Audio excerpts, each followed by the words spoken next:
We just fucking starting now. Antivirus alert. But wait, Your PC wait. is absolutely Also, the fucking timing. I just exited the pre-stream. Hi everybody. I hope everyone's having a fantastic morning, or afternoon, or evening, depending where you are. My name is Neurosis. I'm a computerized VTuber, and currently we're playing Final Fantasy XIV. I'm replaying the entire MSQ. Hi Ozza, how was your stream? Literally, I'm just like lazily like sauntering up the stream, just like, okay, it's time to kind of get started. And then Ozza just like immediately right after I pressed to like start like exit the pre-stream button, Ozza just like burst in. You're so confused with Golden Sun? Wow. I've never played Golden Sun, so I don't know what you could be confused about, but I hope it was enjoyable despite the confusion. Welcome everybody. If you need to take a little break, go ahead. I literally just started, so like if you need to like get food, get water, get snacks or whatever, I'm gonna be here for a stream. So please feel free to do that. But yeah, welcome. I'm at a point where I know where I need to go, but I can't find the path to get there. Oh no. Oh, so like every single Final Fantasy game prior to like 10. I don't know if anyone's also noticed, but like, or like is willing to admit this, but all of the Final Fantasy games before like you're put on rails, there's always a point in the game where you're just like, oh man, I wish I knew where to go.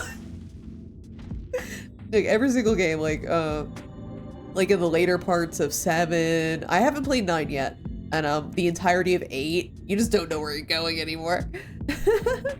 Yeah, you have no indication where to go. Like 7 is the worst in my opinion, because like 7 you're barely on rails, or it's like the game's designed for you to like even though you're kind of like let loose, you're kind of naturally like pushed into certain places. But then you get to the point where you have to like find the materia or whatever. They give you no clue on that. They're just like, well, find it. You're just like, there's an entire world out here. I don't know where to go. And honestly, every time I hit that point, I have to look it up because I can't find it myself because they give you no fucking indication of where the fucking materia is. Ugh. The Final Fantasy 1, as soon as you get past the first of the 4 feeds and you access the ship, it's like, good luck. If you die, you're in the wrong area. Exactly. I mean, Final Fantasy 1 is in that like classic segment where it's just like that was just how the games were. Every single JRPG in that era were just like, well, just fucking die, I guess. Yeah. I remember like I only played a little bit of Final Fantasy 1 where like when you start the game, you like start like at a beginner area where you're just like, okay, so we're starting off, we have like beat a bad guy. There's like a boss in the starter area. So you train up, you beat that boss, and then the second you exit the starting area, because the game's like, okay, now you can like go forth, journey on, my friends. And then the second you hit an encounter outside the starting area, it just kills you and you die. And I just haven't gotten beyond that part. So that stood out to me the most. Yeah. That's true. I mean, yeah, 1's really brutal. So is 2. 2 is very brutal as well. I've only played the remake of 3, which is a little less brutal. Because, you know, they had to remake the whole game, so maybe they're like, oh, we should be a little nicer to them than we were when this originally released. There's also like several points in 6 where I get really lost. Like there was a point in 6 where like every time I get there, like I'm just like, I don't know where to go, man. Like I can go anywhere, I just don't know where to go. There's like 6 main characters, I don't know, I can't keep track of all of them at once. The Pixel remaster, the 3D remaster, it was a 3D remaster of 3 for the for the DS. And I mean like actual 3, not 6-3. Because I know 6 was originally called 3 in the US. I'm talking about actual Final Fantasy 3. Yeah, the DS remaster is so good. I really liked it. It was a really enjoyable little experience. To a cool, oh my god, hi Epic Boy, how you doing? Hope everyone going. But yeah, like it was the first Final Fantasy I really got to play. Oh, nice. That's a good start. It's a good start, especially you get like the classic. You get the classic kind of vibe with it and stuff. Yeah, like I don't remember much of 5. I know I played it and did I beat it? I completely forget. 5, I just like don't remember much of 5. But I'm assuming that I got stuck at some points. 4 I haven't played yet. 6 has multiple parts where you're just like, okay, ooh, where do I go now? There's like 6 different plots happening. I'm not sure what's going on anymore. Which 6 is an amazing, phenomenal game, but holy shit, there are some points where I'm just like, oh, there's too much going on. I have lost the plot. Or at least like main characters, because like 6 does a like ensemble cast, like 13 does, where like technically like the poster girl is like in front of you, like the poster girl in 13 is Lightning. But technically she's not the main character, and the poster girl of poster girls of 6 are Tara and Celeste, but they're not the main characters because it's an ensemble cast, rather than like 7 where it's like, yeah, the main character's Cloud. You gotta deal with his bullshit the whole time. Man, get over yourself, Cloud. Just get better. Go to therapy. We wouldn't need this if you went to therapy.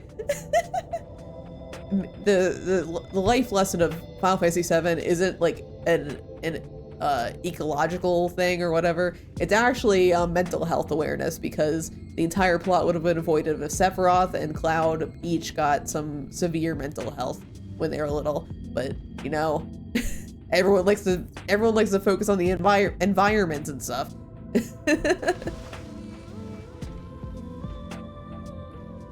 But anyway, the game we're playing today, that you will not get lost in, because there's always quest markers, unless you're like, there's like 2 quests that don't have markers in this whole entire MMO. But what we're here today is playing more Final Fantasy XIV, because I have a goal in mind. I'm sweating, because yesterday I like didn't feel like playing it. I mean, not that I didn't feel like playing it, I didn't feel like streaming, because I was like, I was drunk and I was building a shelf. That's why I didn't stream yesterday. I was drunk and building a shelf. Which is something that everyone always advises you do. Like, man, you're tipsy? Here, have some power tools. That'll be fine. And I'm like, okay, yeah, it happened. Yeah, like, basically the last couple things to unpack for me were like our game collections. Oh my god, guys, guess what? I'm getting a phone call and it says scam likely. Oh my god, do you think it's legitimate? Thank you, cell phone provider, for just telling me it's probably a scam. You don't need to pick it up, but I'm still gonna send it to you anyway. Maybe one day I'll stick my time into Final Fantasy XIV, but I decided to not stick my time into Monster Hunter. Oh god. Oh boy! Oh boy, could it be my car insurance? Oh my god. Legitimately, sometimes I've gotten calls for like scams or for things I don't even have. They're just like, ma'am, we need to talk to you about your Apple account. Like something has gone wrong with it. And I'm just like, I don't fucking own an Apple product. Leave me alone. At least do your research before you scam me, dude. Not every American has a fucking Apple product. Like, come on. They're probably just shy. Oh, they hung up. Yeah, oh boy, BLC, I didn't even have one. Like, I didn't even know I had an Apple account. Wow. Something's wrong with my iPhone? How interesting. I don't even have an iPhone. Man. And even if I did have, like, if somebody had, like, stolen my identity and got an iPhone on my behalf, I don't think they'd be calling me. Those cold cars piss me off. Honestly, yeah. Oh yeah, this weird phenomenon happened too, because like, usually the only phone calls I get are from my mother or from scammers. So like I got, when I was in the process of moving, I got a phone call and I was just like, okay, maybe it's like from a friend. I don't have the number, so like let me just answer this. And it was like a survey from a politician. Like a politician wanted to talk to me about like politics and stuff in my former area. And I was just like, that sounds nice, I'm moving. And they're just like, oh, when are you moving? I'm like, today. I'm moving today. And they're just like, oh, I hope you support this in your new area. I'm like, I don't even know if that's like on the table in my new area. Bye. I already know what I believe, man. Don't talk to me right now. Apparently the snow cones Stand By Me is finally open and I've been watching them for a month waiting for them. Oh, it's finally open. Oh my God, get some snow cones. But one thing I do miss is like there's I mean, since I moved now I can talk about this, but in Maryland, there's like a Maryland specific snow cone thing. It's called a snowball. And they put a bunch of shit on the ice and it's really, really good. And it's like delicious and I miss it. They don't have snowballs outside of Maryland. Actually, I think it's specifically a Baltimore thing because I don't remember that being a thing like when I was like growing up somewhere else in Maryland. But in Baltimore it was like all the rage. And I can see why. It was delicious. But I do miss that now. especially as it's starting to get warmer. I'm just like, oh man, I could use some cream of crab soup and a snowball, but I can't get either of them. Now I have to learn the traditional foods of my new state, which unfortunately is not crab, because man, I love crab so much. God. Oh yeah, speaking of which, because even though it's like starting to get warmer, it's still like a little cold outside, and like for some reason my office is the coldest fucking room in the house. So like, as in, I keep my door closed because I have to like keep Bubby out of my office, because otherwise Bubby will eat my pens. Like it's a literal issue. Bubby will try and eat them. If you look, there's a snow cone place I live by that did blended ice cream shaped ice blend. Ooh, nice. Yeah, snowballs are like they put like marshmallow on it. It's great. It's delicious. It might sound weird, but it's really good. But yeah, Bubby will eat my pens if he's in the office with me. So he's locked out. But like, so you like, let's just say that if the house is set at like 70 degrees, you'll enter my office, you'll open the door, you'll feel like a cold breeze come out, and it'll be like 60 in my office if the whole house is like 70 minus 60. But yeah, our landlord had to come over to like fix a couple things that we noticed. We were just like, can you please like fix this? Like, this is kind of major. And he came over, fixed it, and then we were kind of like, hey, we have a question. Like, why is Nur's office so cold? Like, we're just like a little confused. Like, is it too far away from the heater or whatever? Like, we don't mind. We're just wondering if we have to like, we were kind of like kicking around ideas. Like, maybe it could be the filter. Maybe we need a filter change. Like, maybe the filter is like blocking out like the heat to my room. And they're just like, oh, well, it's that cold because there's a crack in the foundation beneath that room. So the cold air from the outside just gets into yours. I'm like, oh, there's a crack in the foundation under my office. Oh, how interesting. But me and my partner are just kind of like, well, it's not our place, so it doesn't really matter, I guess. You just have to deal with the cold place until we find another place to move to. But that was like an interesting thing we learned today. Just like, oh, okay. And then like, my partner is a former like construction worker. So like, if there's anything wrong with the place, then he knows it immediately. I know that's not good. So like, my partner has been like looking around, just like, he's been very silent about this because we're aware that it's not our house. Like, we're just renting this place. So not our problem. But like, after we learned that the foundation was cracked beneath my office, he just like silently just like slid next to me and was like, yeah, this place is falling apart. We should move within the next like 2 years. I'm like, what? I mean, we planned on it anyway. We're not even planning on staying here for like more than a year, but is it that bad? And he's like, Yeah, it's pretty bad. I'm like, he didn't tell me? Oh my god. But it's like otherwise like a fine house, but he's just like, because like, there's a fun little phenomenon in the living room right now where there's a dip in the floor, like a considerable dip in the floor. So like it kind of like, I don't know how to describe this with words, but it's like, Grip, sorry y'all, I gotta move again. This is demoralizing.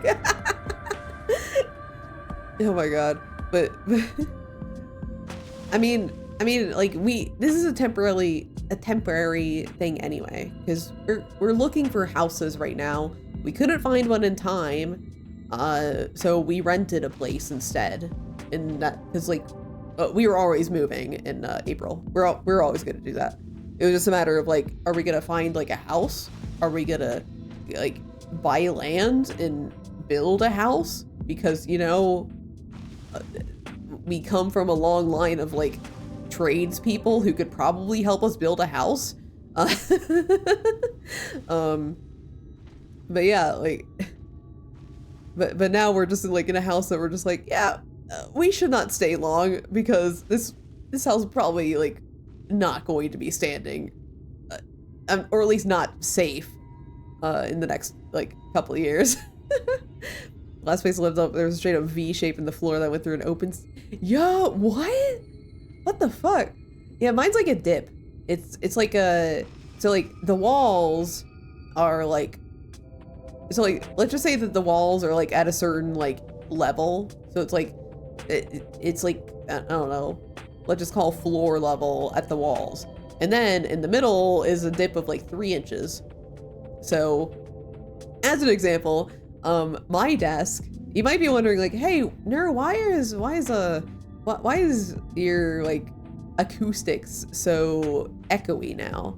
And it's because I have to have my desk in the middle of the floor, otherwise my chair will roll away. Because I did have my desk like next to a wall, because that's how I prefer it. And then like my chair kept rolling away. So I had to put my desk in the middle of the room because that's the only place where my chair wouldn't roll away from me.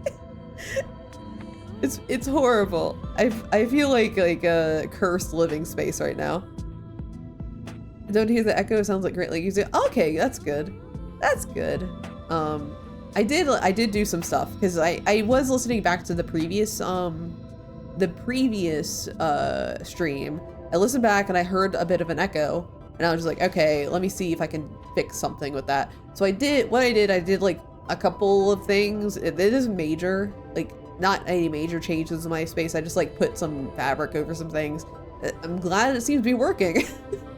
I'm bad with acoustics and stuff. It's flipped on both sides. They put 8 shelves in the corner. They both tilt towards the center. Yeah, that's the exact thing we're having. That's the exact problem. When we built our shelf, we had to like put cardboard underneath of it because otherwise it starts sloping inwards. And we also nailed it to the wall, which at first we were just like, you know, we shouldn't try nailing stuff to the wall. That's probably like our security deposit. We'd like to keep that. But then like we looked up, there's like a bunch of like holes in the wall at the exact place we were like planning on putting a hole in the wall. So we're just like, you know what? We could just say it was there before because there's already a billion holes here. Man, I do like my new place, but it has a lot of problems, and I'm glad it's not a permanent solution. Let's just say that. But I'm hoping within like, I'm hoping that we'll find something in the summer season, just because like it'll be warm. I don't have to worry about like cold when we're packing and stuff, which we had to deal with this move. It was just cold outside. I hated that. But I'm hoping to find something. Fortunately, the housing market's always fucked, so you know that you might be wondering like why you fucking move up there, because basically every time there's like a good house that was like in our price range, in an acceptable level, it got bought immediately. Like we had no chance to even like attempt to look at it from where we were currently living, from what we were living at.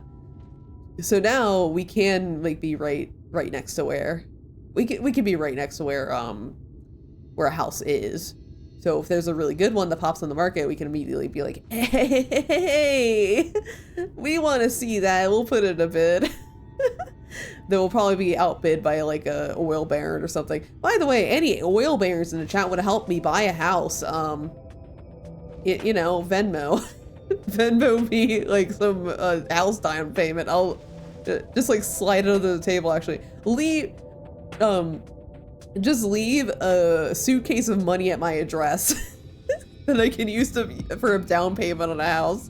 Just like, don't creep me out. Just leave the suitcase and leave me alone. That's all I want, Mr. Oil Baron. Good luck for that, nerd. Thank you, thank you, thank you.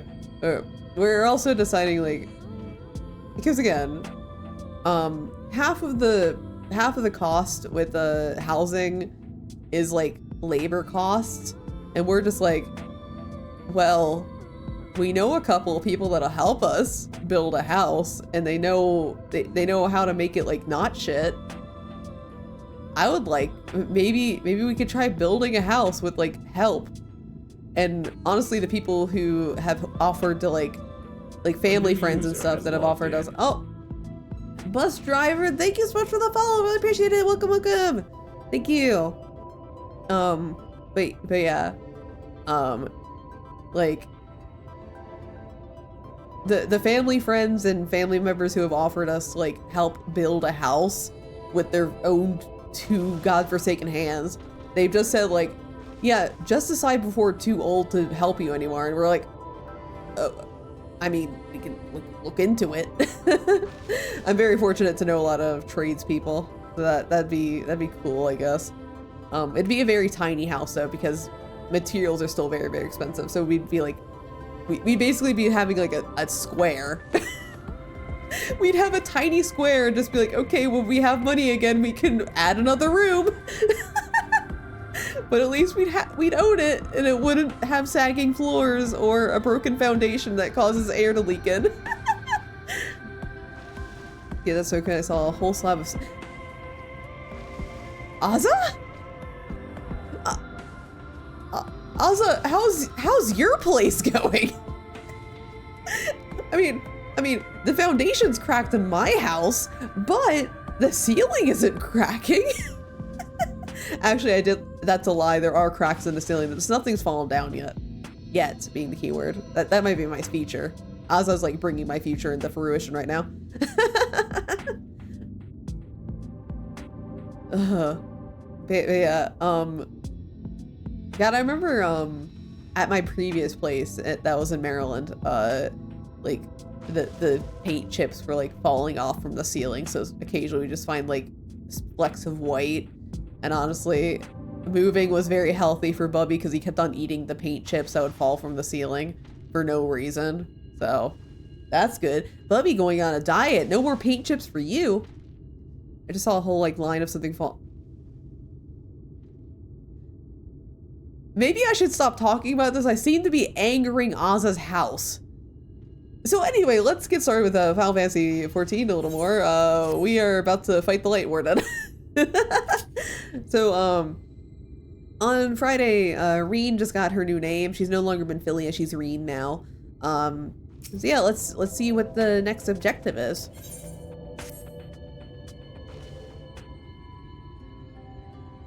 I'm all about the proper David. Are you? Are you, Azza? Love that scene so much. Yeah, we just did it on Friday.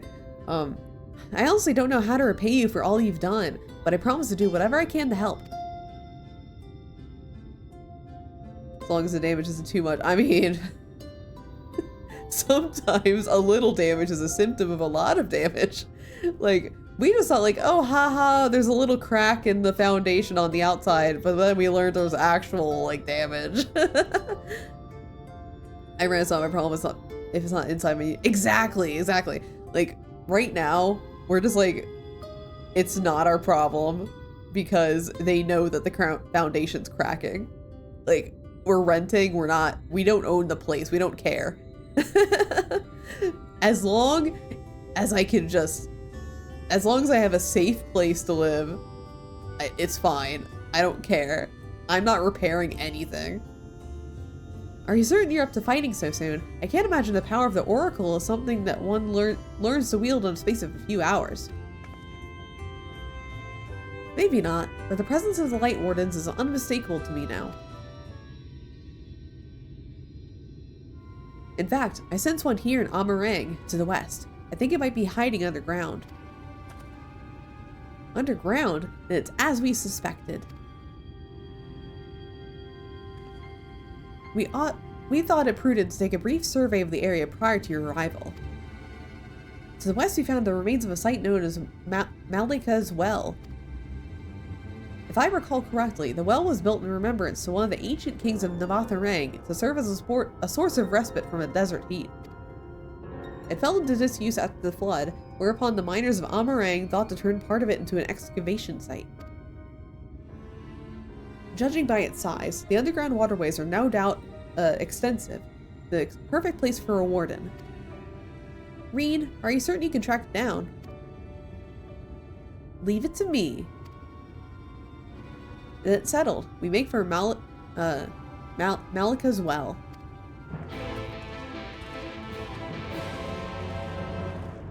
But other than houses falling apart, I'm hoping everyone's enjoying their weekend. Like, the end of the weekend, at least.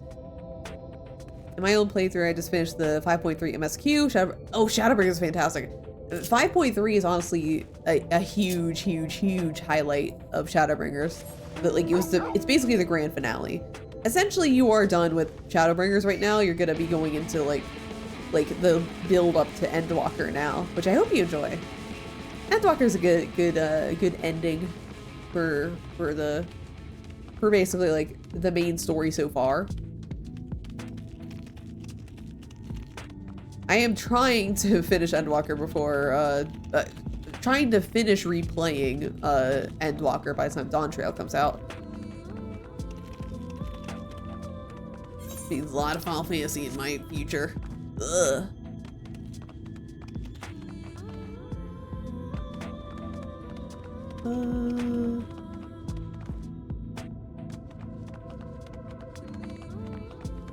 Not sure if it's up. It's up. Okay, it's up.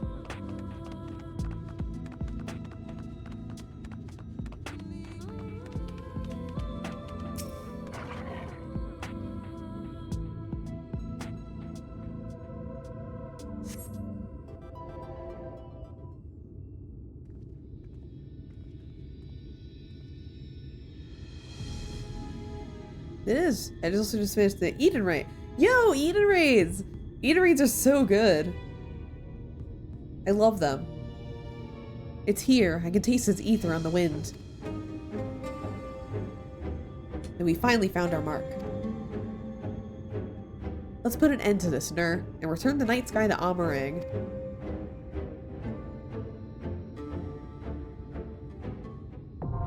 Alright. Immediately going into our next duty.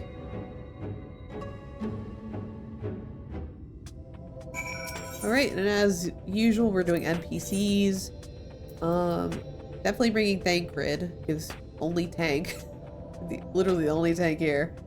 I'm gonna bring Reed and her two fathers. I think that's a good choice here.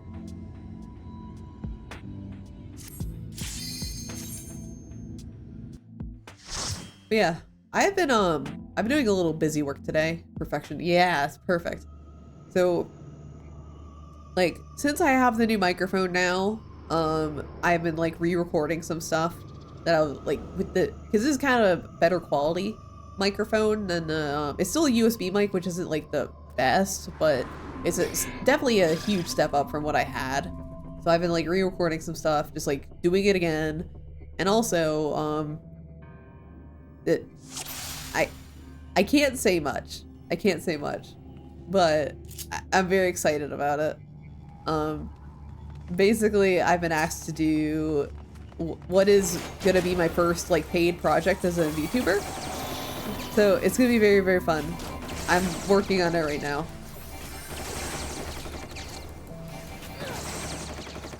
But you'll probably see something about that like later in the year, but I've like just started like working on my side of it. It's really cool. Up. Oppie, thank you so much for the follow. Really appreciate it. Thank you, thank you. Dude, congratulations. Thank you, thank you, thank you. I can't really say much without, because like even the slightest detail will probably like give a hint of what it is, and like I'm only a small part of the process, but it's very cool. Only like 2 people know about it right now.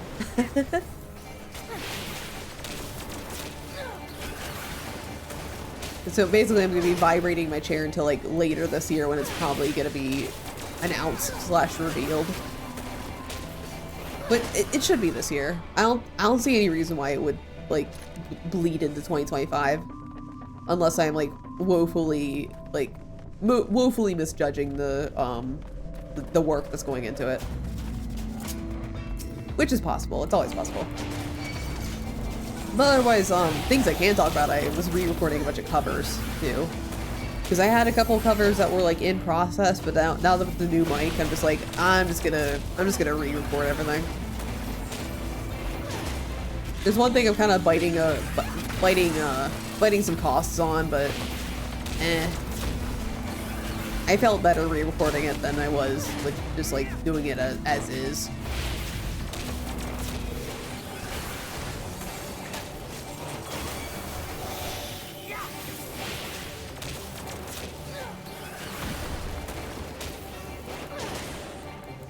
Because I'm a bitch who's particular about her audio quality, even though I barely know anything about audio engineering. Let's go!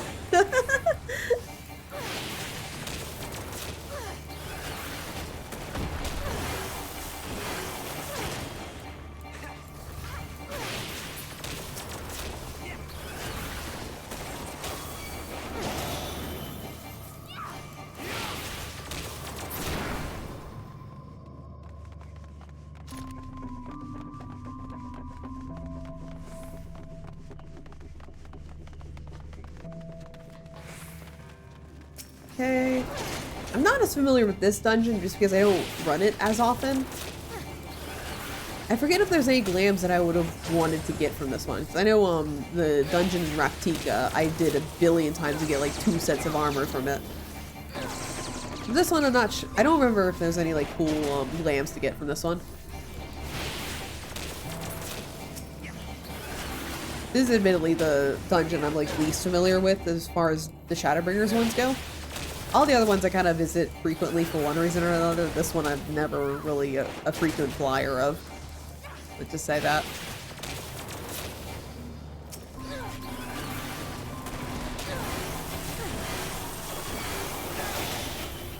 So yeah, after we're done with this part, we'll basically be done with the Amarang.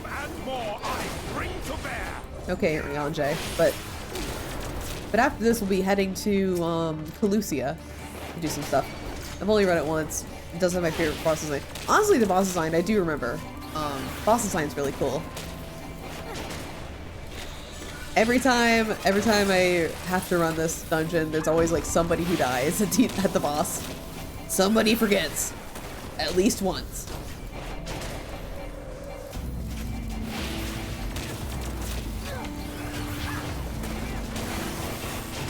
I'll show you.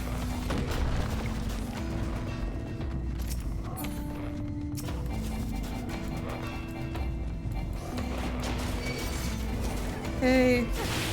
The one problem about like doing, it's a choice. I've done this for like every single dungeon, but doing it with not Duty Finder, with the trust party with the main characters, it's always like a little, it's way slower.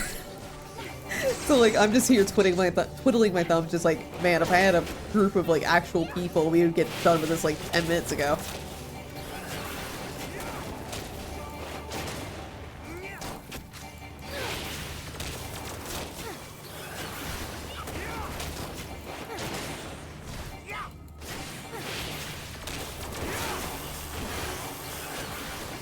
It is way slower to do more AoE. I know, right? The thing is, like, in 2, like, they just do one group at a time. There's definitely been times where I'm just like, okay, for example, speed it along, Thancred. We don't have to go one group at a time. I'm just gonna, like, start pulling a bunch of other things, and then I die because the party just doesn't move on. They're just like, oh, we're too busy with the first group. We're not gonna follow you because we're still busy with this first group. We're not gonna follow you as you're like, you're getting mauled by like 15 beasts like 10 steps ahead.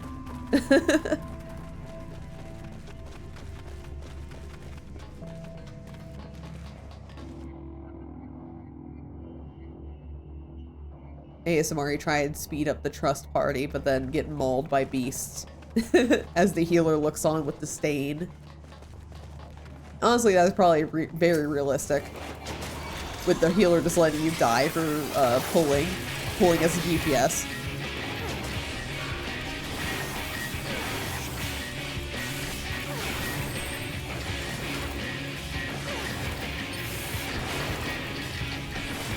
Yeah, Alpha. Love the boy. He's horrible. Oh, he is horrible. Albino has let me die in regular fights. I hate him.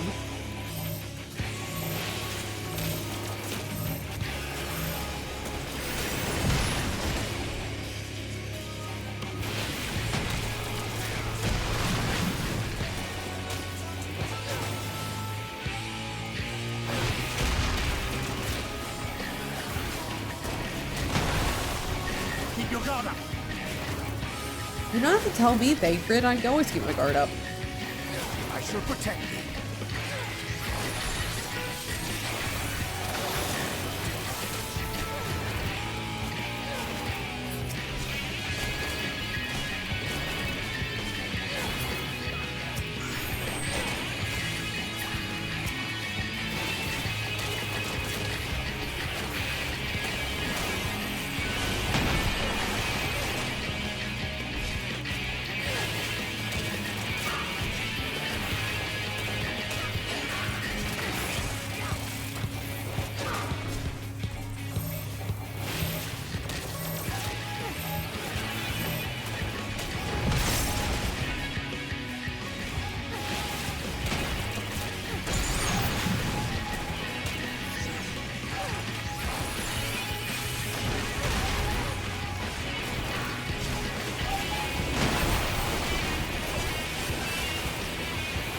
If the boss wants to die a little quicker, that'd be very helpful. Thank you, sir. Thank you, Raider Armadillo. Can he die? Together we shall overcome this.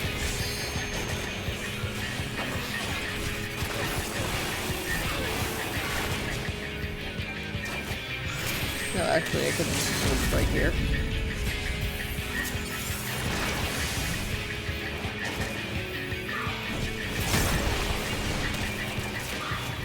Riange, why did you flee into another attack? You fled a yellow circle into another yellow circle, okay. I love Riange, he's not the smartest little guy.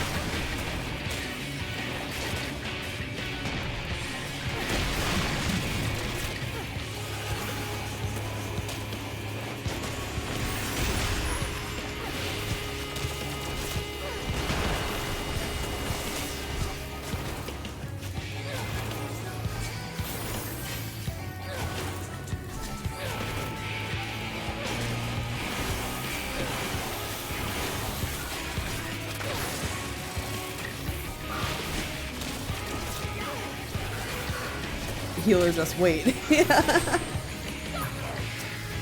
Healer, please adjust. Snow cones, yo! What flavor? What flavor did you get? What kind of snow cone?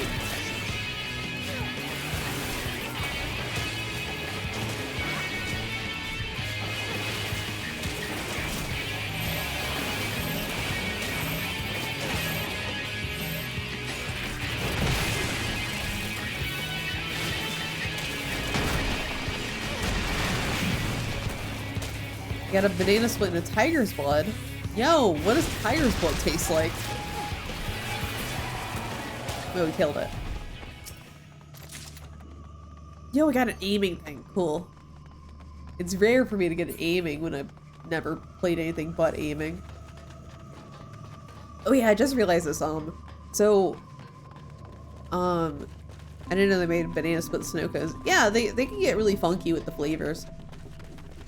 But I just remembered this. So, if I get the progress I need to today on Final Fantasy XIV, then the next time I stream 14, I'm gonna be doing the role quests.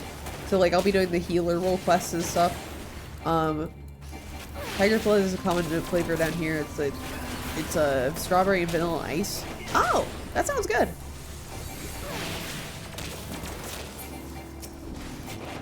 But so I haven't done any of the role quests yet in Final Fantasy XIV Shadowbringers, and I need to do them because you're required to do like all of them before you can proceed. But so we're doing healer. Healer was what was voted on Twitter back in the day or whatever, however long ago I did that poll. So between like at some point I'm gonna be buying the level skip for, I don't know. Actually, like technically I have Summoner up to level 50. I'm not sure how long it would take to level that up to I'm not sure how long it would take to level Summoner from 50 to 80. Yeah, the healer role quest is very good. I don't know how much effort it would take me. It might be too much effort. I might just do a level skip. Because I do vaguely know Scholar. I don't play healer roles ever in 14. But I have played Scholar a little bit.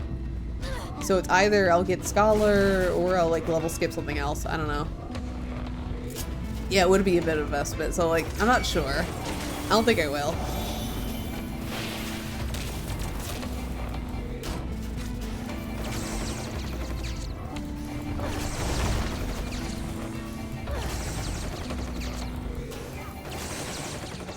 But I'm probably going to be aiming to do that.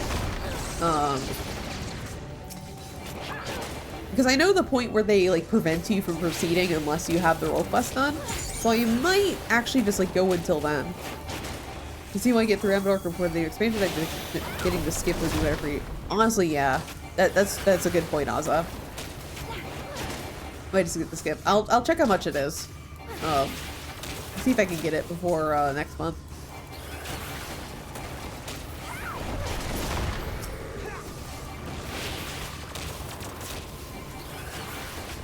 It just feels a little more icky just because I was planning on Scholar, but planning on using Scholar at least, but Summoner's already at 70, at 50 something. Any idea what you'd skip? I mean, since I am feeling the ickiness with doing a level skip on like Summoner / Scholar right now, I might just do I don't know. You underestimate me. Maybe White Mage? Maybe I'll do White Mage. It's a classic. Wait a minute. No, wait. I'll do Sage. I'll do a level skip on Sage. Just because Sage is guns, and I main machinist here, so I'll do Sage so I can have a gun. I've never played Sage in my fucking life though, so it's gonna be really bad. Yeah, it's gun time.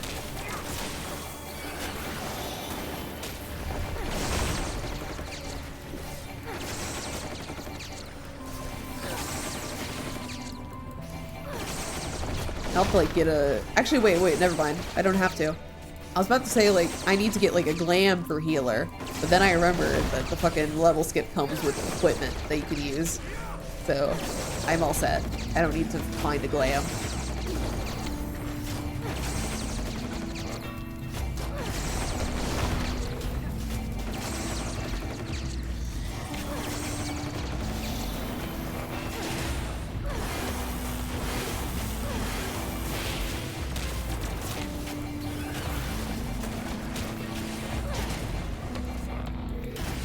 Which, thank God Endwalker doesn't require role quests. I don't have to worry about it. Hi Axelana, how you doing, Hooper Ascon? Welcome in, welcome in. Because at the very least, I don't have to worry about doing role quests in any future ones. This is going to be the only one where I have to. Love seeing mages and sages and medical scrubs. Oh, wait, is there a medical scrub glam I can make together? I could do it. Just really tired from yesterday. Oh, Between Stars. Thank you so much for the follow. Really appreciate it. Thank you, thank you. If I can like find a medical scrubs thing that I can easily get before the healer role quest stream, I'll do it. I'll fucking do the medical scrubs as my glam. If it's easy to find, I'll make it. If it's easy to find and like under the cost of like however much money I'll have after the level skip.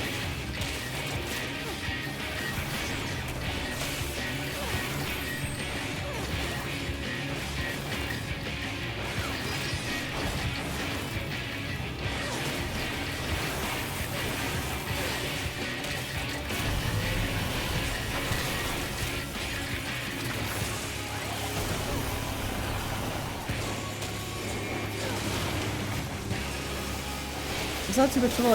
Oh my god, I'd really appreciate it if you could.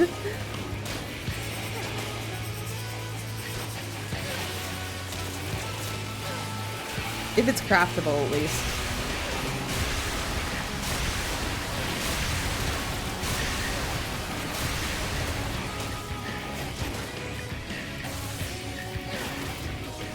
I shall protect you.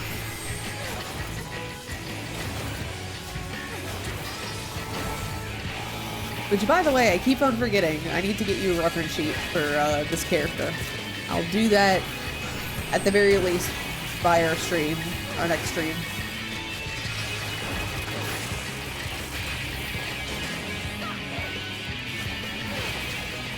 Okay, nobody else has either.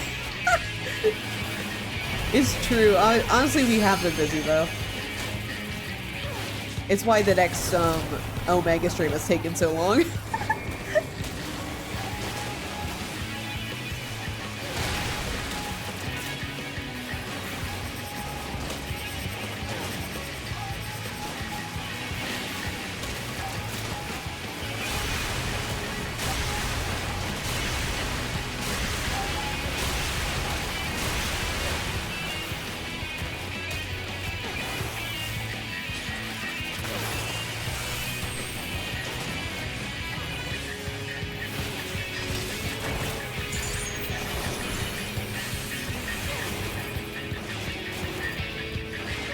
Oh shit, limit breaks up.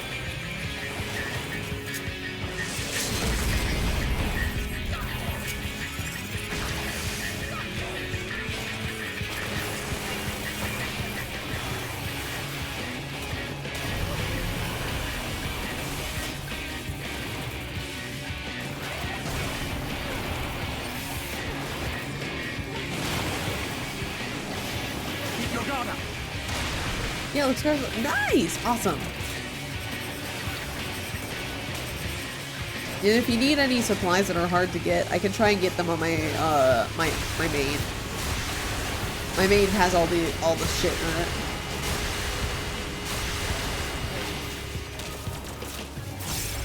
in it. This character is very poor.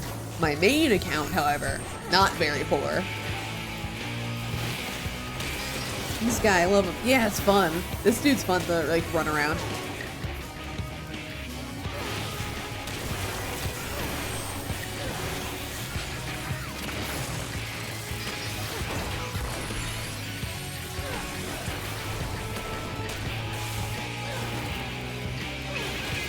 I'll let you know how it looks, but it looks pretty cheap. Okay, sweet. He's very silly. He's a little bucket dude.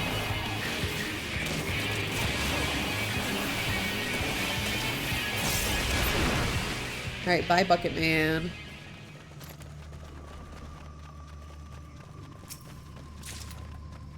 Maiming? I don't need any maiming equipment.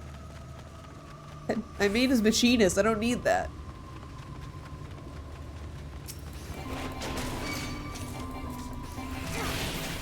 Oh man, where did all these Sin Eaters come from? It's almost like there's a light warden here.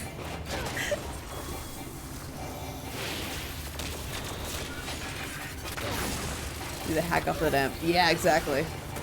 Then I can wear it. Which, by the way, I keep on forgetting. Which, do we know which, gear set Viper's gonna use? Because I might be playing Viper in a Dawn Trail. So I need to know what I can wear with it. I'm assuming it's maiming? I don't know. It's either maiming or like the other thing. Scouting. Okay, it's scouting. Okay. Alright, cool. I'll look at scouting stuff then. I want to make a cool looking piratey glam.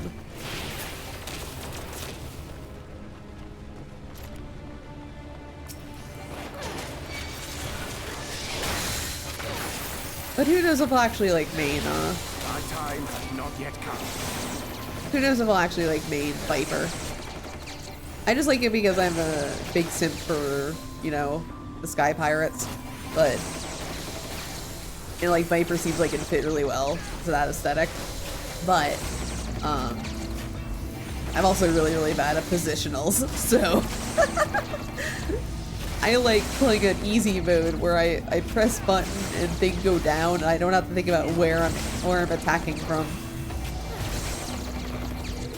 Because on my main, I'm a summoner slash dancer main. And man. First DPS. Yo, you're first? You've never DPS'd before, Azza? Wow, you're so brave. I would never. You can't make me heal. Oh, you mean like the first one you level in a Dawn Trail. Okay. Or whatever else. Yeah.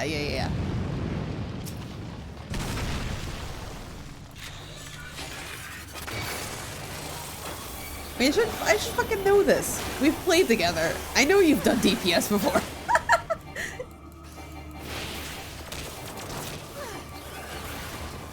Classic oopsie on the brain.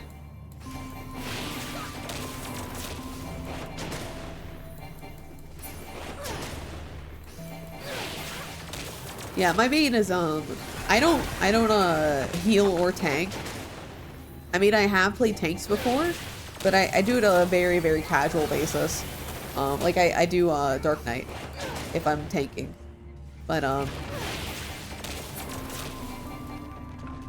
but for DPS, I main both Summoner and Dancer.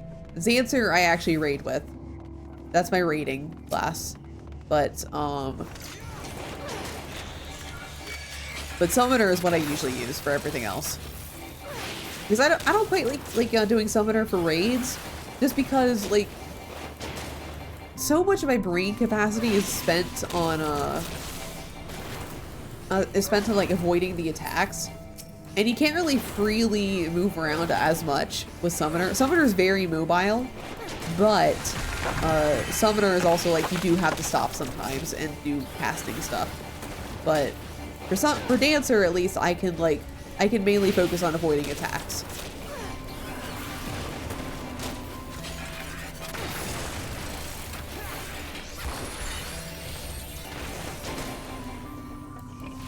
I'm still like. I'm not someone who does raids because I like raiding. I just like doing raids sometimes because it's fun and I like getting equipment from it. So I like to make it as easy for me as possible. But I do think Dancer is really fun. It's fucking DDR. It's DDR and a lot of RNG. And usually I know that we're gonna win a raid because I'm getting shit RNG. I never have good RNG on a raid clear. Dancer's fun. Like, it's really fun, Azza. It really keeps you on your toes and like makes you paying attention rather than like getting sent into a rhythm. Like as an example, it's like quote unquote, there's correct ways to maximize your damage output. But for Dancer, just like, it's all RNG. Oh, so you're to the part. Thank you so much for the follow. I really appreciate it. Thank you. Yeah, Dancer is just fun. because you never get locked into a specific routine with Dancer. It's all about like what pops up. Your RNG, it's gambling. It's the gambling class. That's why I like it. That's why I hate gambling, but I do like gacha,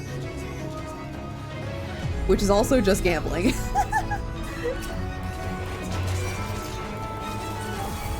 Real talk though, I did I think I've mentioned this on stream before, but when me and Vel and 1010 and Squishy went to Vegas together for Final Fantasy Fest, we did a gambling once. Man, it sucked. What do you mean?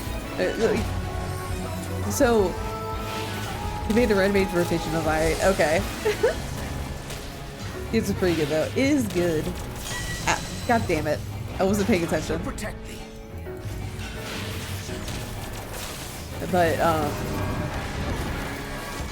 so like we did gambling because we wanted to say like we did a gambling in Vegas, and like so I spent $20 on a machine, immediately lost it, and I'm just like, okay, well I could have used that $20 to get like a fancy drink or something. Man, this sucks. Why would anyone do this? This boss still hate it. Oh my god, Val! Hi! How you doing? Guys, you should come to my stream tomorrow. Hee hee. Hee hee hee.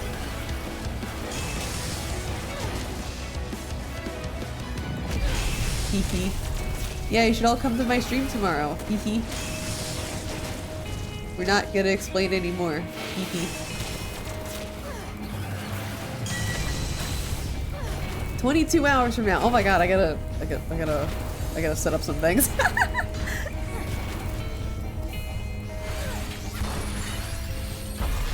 I gotta set up some things that you sent me. I didn't do it last night. I'm sorry. I gotta do it after stream today. I don't want to say, because it'll spoil. Like, if I say the specific thing I need to set up, I will spoil everybody, and then it won't be hee hee anymore. It'll be like, oh, here's the thing we're doing. I forgive. Thank you, Val.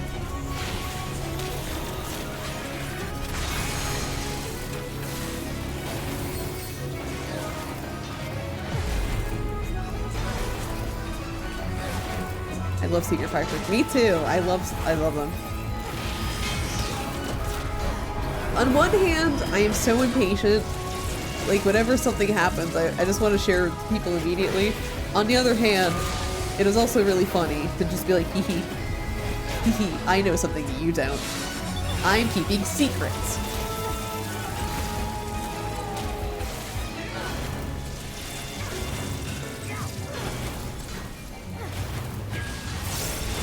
So, yeah, Vel has so many secrets. How... You know all those feathery hairs that she has, all the feathers on her head? Those are full of secrets. You don't even know.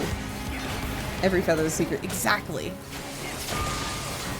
Every single one. You wouldn't even believe.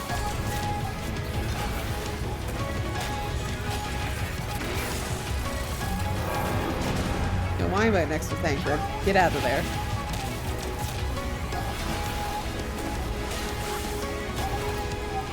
I have some secrets, but not as much.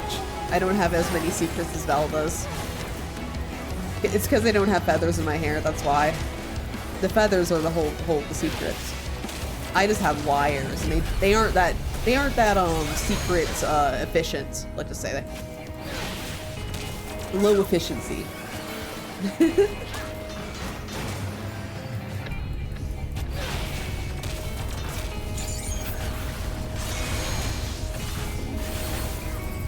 I can fit some of your secrets in my cup. Oh my god! Val! Thank you so much! You have room? How? You have so many! You can spare like 2 of them for me? Oh my god. Hehe. Oh wait, I have to limit break up.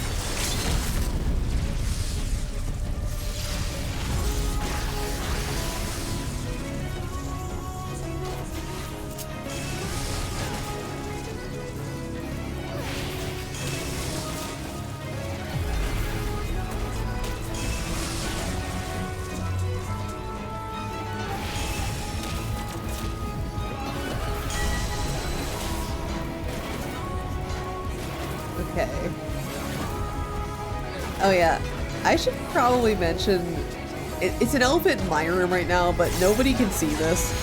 But, so, I was recording stuff earlier, so obviously I need to like do some soundproofing around the room, and I don't have a lot of soundproofing stuff. I've never had to deal with this problem before.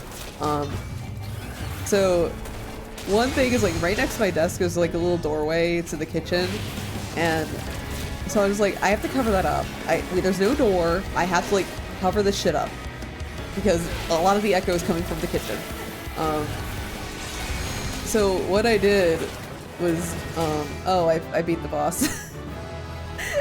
Yeah, I beat the boss, and then that took care of the echo. But so I basically have a really weird inheritance. Like I have an artist relative, and when he like there's a painting I've always wanted from him, and man, when he moved like to a smaller place, he would just like have this painting, and I'm like, okay. And he's like, it's your inheritance. I'm like, okay. But it's huge. It's like 6 feet wide. So so I have this giant fucking painting that's 6 feet wide and like I don't know how much, like 4 feet, 5 feet tall. It's big. It's big. So I just like I haven't hung it up, but I just like sat it outside, so it's like mostly blocking the door, and then I just stuffed some pillows between the painting and the rest of the door. So, visual, there's a giant painting next to me with pillows on top of it. And that's how I took care of some echo.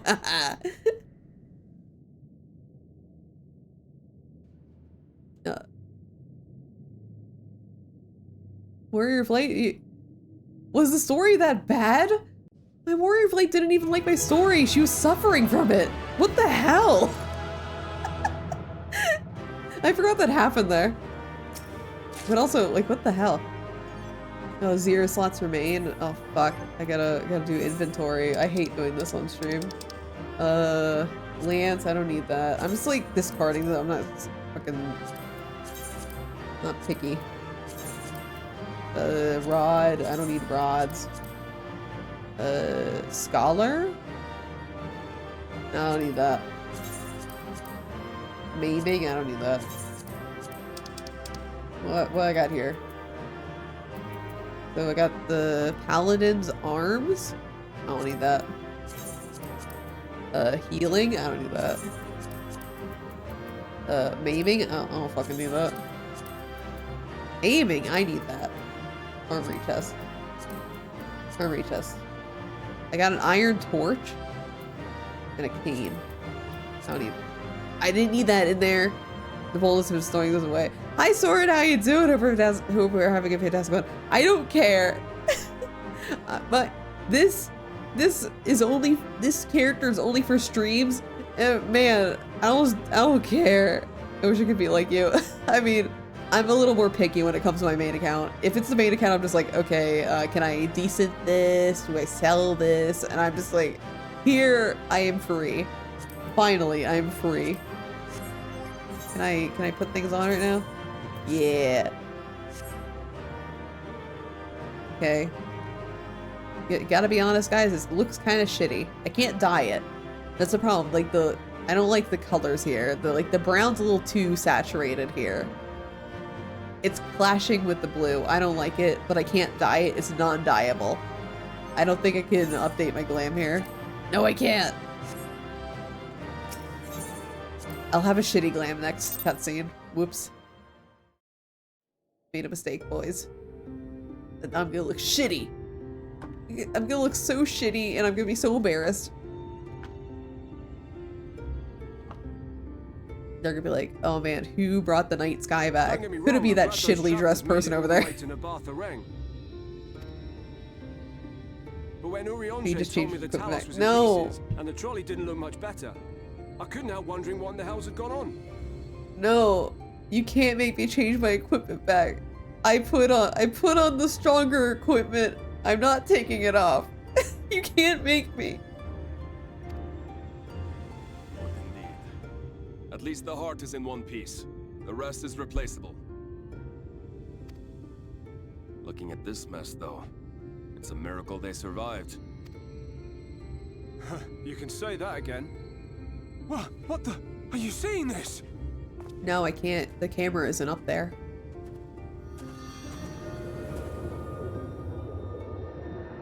Yo! It's the night sky! The sky. It...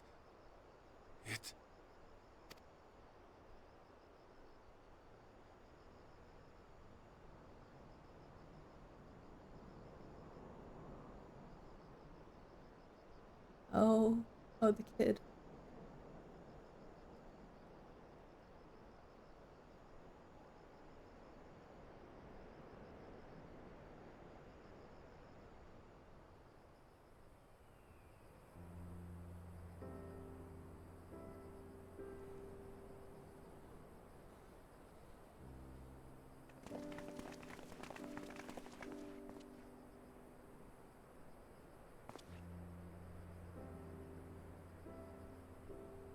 Man, how long you were down there?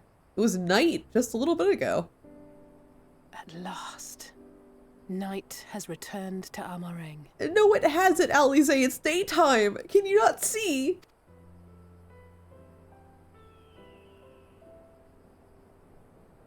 We'll save this broken world yet, Tesleen. You see if we don't.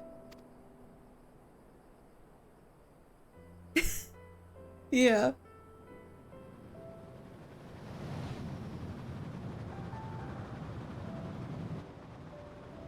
No doubt retreating in the wake of the warden's demise. Yeah, I have been 2 for 2 on my original playthrough and on this run. I always get the funniest like in weather stuff for cutscenes because they're mentioning the sky so much. It's like, it's so beautiful when it's cloudy.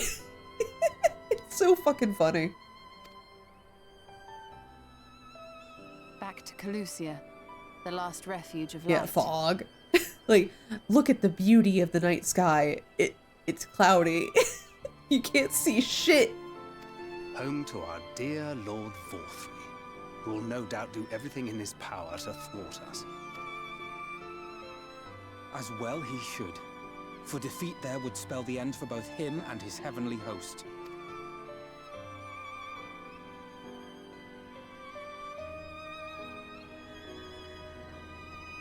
There the fate of this star shall be decided. Okay. Alright. Okay.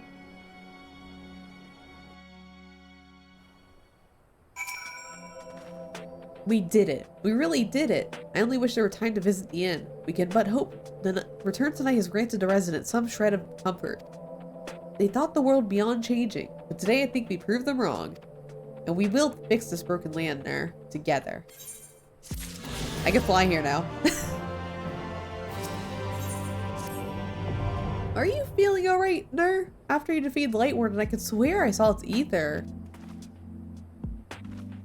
Never mind. I'm still getting used to my powers. It's probably nothing. I'm just relieved I was right about where the Warden was hiding. The last one is hiding in Calusia, isn't it? I can't feel it from here, believe it or not. But perhaps we should head back to the Crystarium first. We have a lot to tell the Exarch, and I think we could all do with some rest. I don't want to rest. There's a haunted hotel room waiting for me. I don't want to go there. It'll be too spooky. Too spooky. Oh, she sees it too then.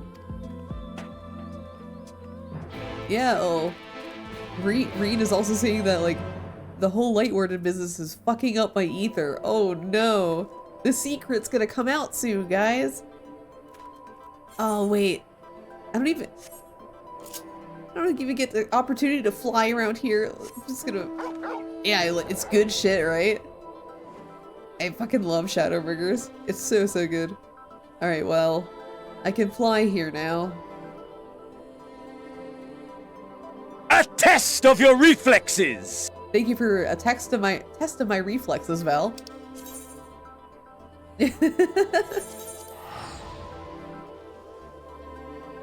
I know, it's so funny. It's the funniest if I'm not paying attention though. It scares me if I'm not like, if I'm not paying attention, I'm focused on something. Oh my god. I think once someone popped that while I was in pre-stream, I was just like, you know, like in the kitchen, just kind of like doing some like, getting some water, getting some food, getting a snack before stream, and then immediately. Congratulations, Epic Boy, for getting first. People forgot again. Yeah, people forgot that first existed again. You gotta be paying attention. No. Epic was first. Nobody else was first before Epic. You gotta pay attention. People always forget that I have a first redeem. You know how to know when to redeem it. People forget. People always forget. Yeah, it was a test of your reflexes. You're too slow. Not gonna fucking check when the stream is going on for an hour. Vel, you have to understand, people forgetting is a regular thing. He's like, my streams are like backloaded. So like people show up later in the stream and they don't like, people show up like more later in the stream than they do before stream. So people forget and it's hilarious every single fucking time.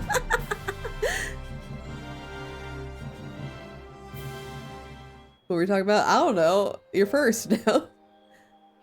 The others are with the Exarch. Before we join them, there's something I wish to confirm. Is your hotel room really haunted, Nur? Tell me, Reen, have you noticed anything peculiar about Nur's appearance of late? Anything at all? Speak freely, she won't mind.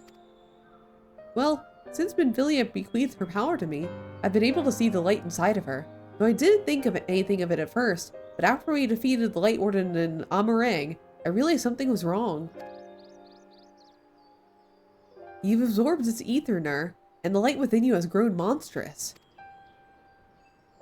Then it is as I suspected. How are you feeling?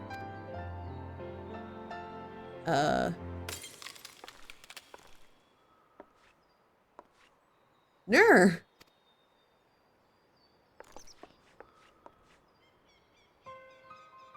If naught is done, this will only get worse. Reen, with the power of the Oracle, you have gained some measure of control over light, have you not? Is there anything you can do for her? Extinguishing it is out of the question. Even at her strongest, Benfilia can only hold back the light. I might be able to suppress it, but I don't know for how long. Then we have no choice but to rely on Urianger and his secrets. If the next battle is to be your last, you may yet be able to play your part, but you will need all of your strength. I will discuss the strategy with others and see that everything is made ready for her departure. You are to return to your haunted hotel room and rest until then. Understood? Yes, mother.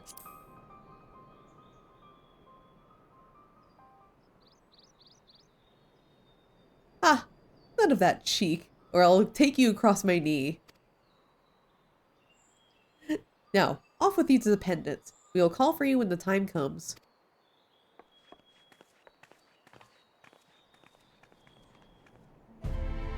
I could say something, but I'm not Soot, so I won't. Oh wait, I can free myself from terrible glam shackles. Lest you stole a content. Honestly, perfect. Actually, you know what? Because we're going into a new thing, I'm gonna take off Clyde's outfit. I want to be in the serious mode. I'm gonna put this back on.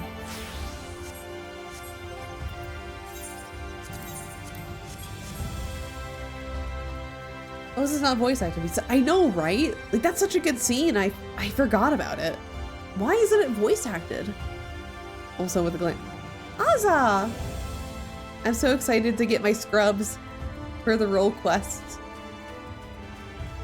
I'm gonna be honest, when I was like so with the Shadowbringers, like I got deep into it, y'all.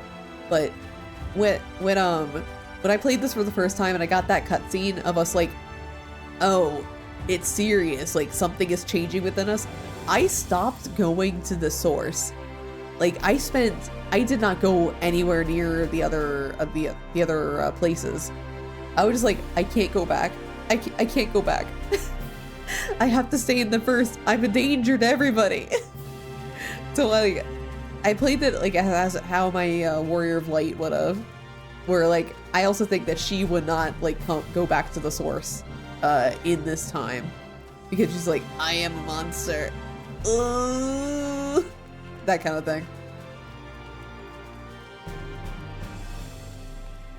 It's delicious stuff though. Delicious plot story stuff. Is everything alright, miss? You don't seem quite yourself. Perhaps a hot meal and a freshly made bed will improve matters. Your room is ready if you care to retire. Very good. If you have need of anything at all, pray not to hesitate. Pray do not hesitate to call. Alright, let's see our haunted. Let's see our ghost buddy.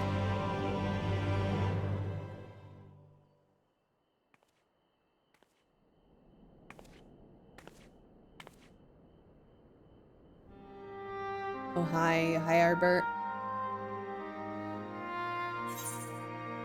Did you make special lore? Everyone has, honestly, Azza. It's so good for like Warrior of Light character development. You just can't not do some special lore after it. My special lore is that that like she didn't leave. My Warrior of Light did not leave the first until from this point on to the end of 5.0. She like did not return back. So there was like drama and stuff. And then she also like has like everyone like has like a special injury that they maintained after it, and she has like a little bit of like the remnants as the consequence of like having that light side of her for so long. It's just so good, right? Does anyone else have like special like Warrior of Light lore tied to Light Warden stuff? It's always really fun to think about. Why did you stay behind?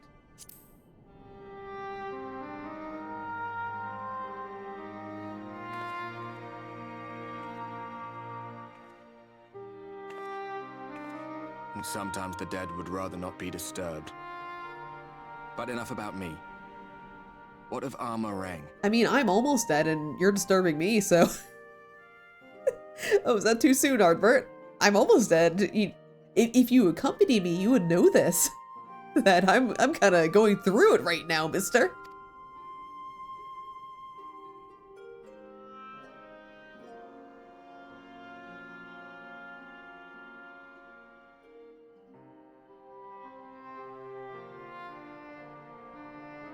I see. Minfilia's gone then. I'll say I'm really for the fact that they managed to convince us there was a chance we could die. I know, right? That's like the most impressive part, because like there's always in storytelling, there's always that safety in knowing like somebody cannot die. So like example, like the Warrior of Light cannot die. They are the player character. Nothing bad can happen to them in the end. They always survive. But the fact that they convinced us that like, hey, they could die, and like we were convinced of it despite knowing that like of course they wouldn't die. That's like really good writing.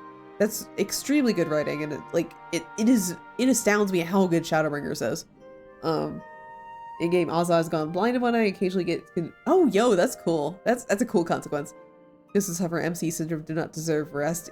Exactly. Honestly, I love Shadowbringers because it's like basically a write-up on like the hero does not get rest, but here's the consequences of like why. We're gonna examine any possible consequences, like the hero not resting, being used for everything. It's really good. That's why my monk lamb looks like she's gone wild wearing tattered clothes. Ooh, cool. Yeah, visually. Oh my god, hi Check. How you doing? Hope you're having a fantastic one. Visually, my Warrior of Light, like she has, I don't want to spoil, despite the fact that everyone fucking knows, but you know, the injury, the thing that happens to Emmett at the end of 5.0, the injury, she has an identical one that looks like marble. because like light wardens have that like marbly skin, and that's like she has identical like marks on both her front and back. But in marble. It's really cool. Which means the reason I must suffer this purgatory shall forever remain a mystery.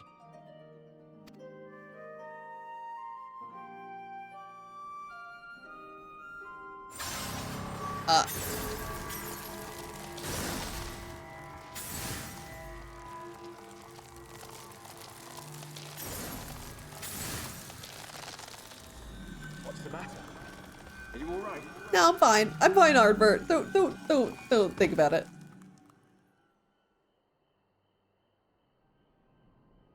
Yeah, Jesus.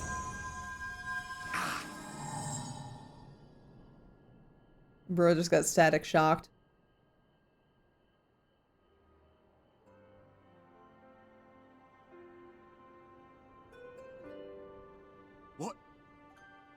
What just happened?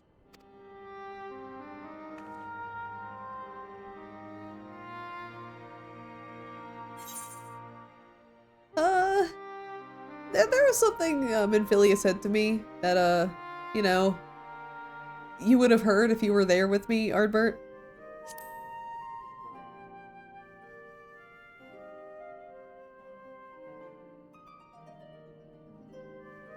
Minfilia said my time had not yet come.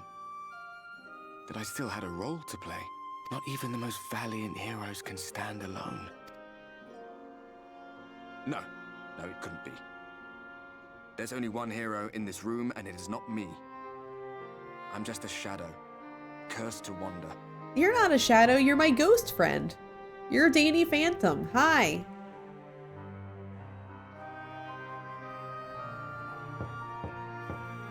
Oh, hello? Oh, bye, Ardbert.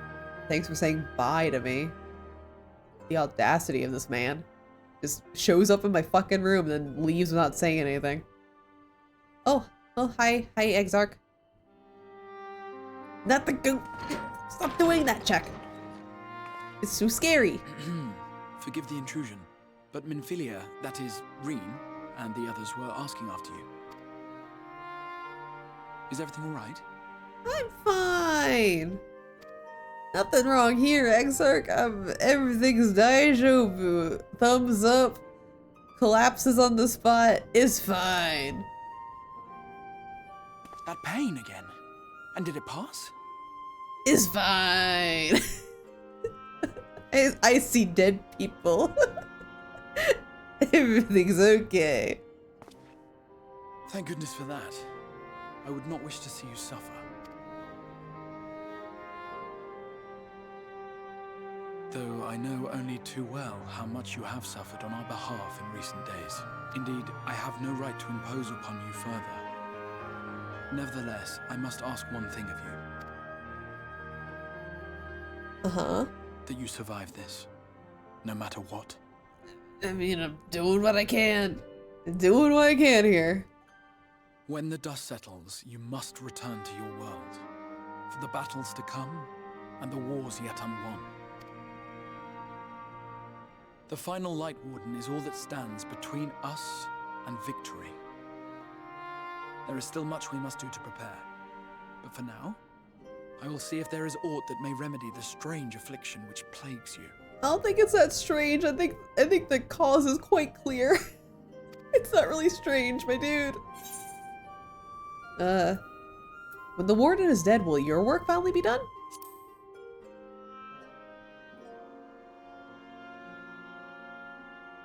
Yes, I believe it will. Once the tyranny of light is ended, the people of the Crystarium will be safe, and the future that must be shall come to pass. I'll not keep you from your rest any longer. Take as much time as you like. Okay, bye, Exarch. By the way, my room is still haunted. You never fixed that. Thank you.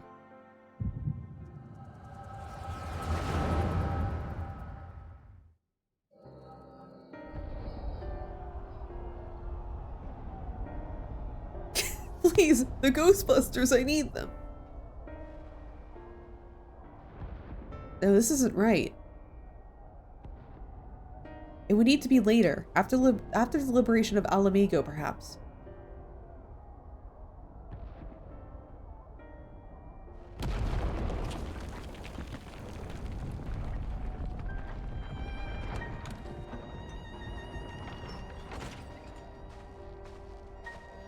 Please tell me you finished. We have to go. They'll be upon us any moment. Very well. Where to next, then? Let's worry about getting out of the city, and pray the airship is still in one piece. Anyway, anywhere we go from here will just be more of the same.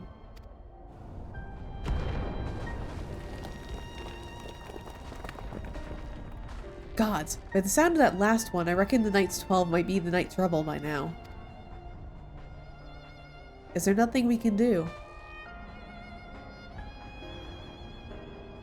Do? Look around you, this isn't war. It's a sickness. It spread to every corner of Eorzea. The city-states are in disarray, and by all accounts the Far East faring no better. There'll be nothing left of us once this is over. This world is beyond saving.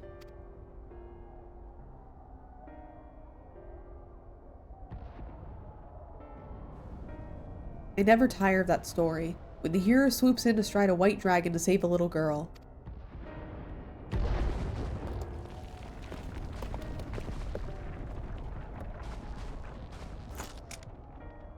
I could die happy knowing someone like that was still around.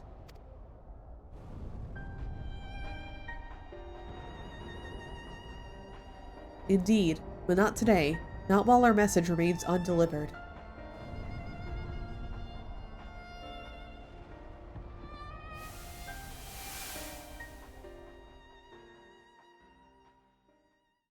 Have faith, my friend. We will find her.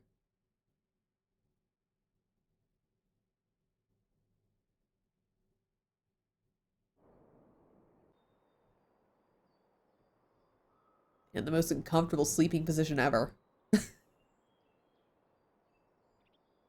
Who sleeps on their back, really? Worst thing ever. That's right, I said it. Was that the past?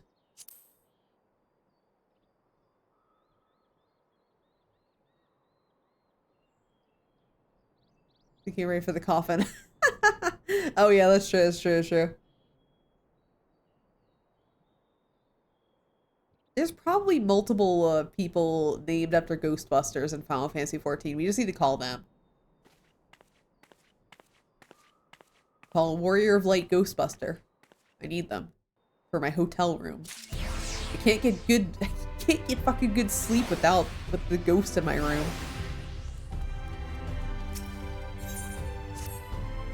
Ah, Mistress X! I trust you had a pleasant rest. While we are exhausted in your chamber, a message arrived from you from the Exarch. He bids you come to the Ocular at your earliest convenience. And Madame, wherever your duties may take you next, I shall pray for your safe return. May the night keep you. Alright, let's go see the Exarch.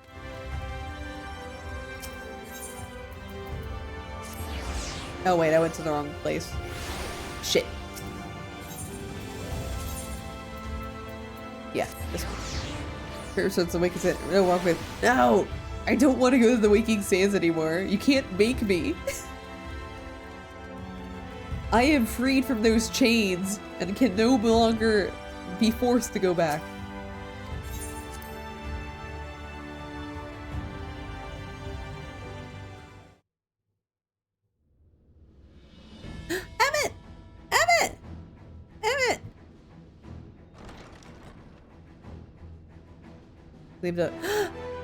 Oh my god. I was thinking, Emmett! He smiled at me! He smiled at me! May I assume you've had your fill of rest? I know why he smiled at me, but we don't know yet. Yeah. Well, Azza, if you want to meet me in Crystarium, I have to cutscene to go through. Unless it teleports me somewhere afterwards, I don't know. It'll probably just bump me out outside of the Ocular. I really appreciate it. Cool glam for whenever I do the healing requests on stream. which is very soon, actually.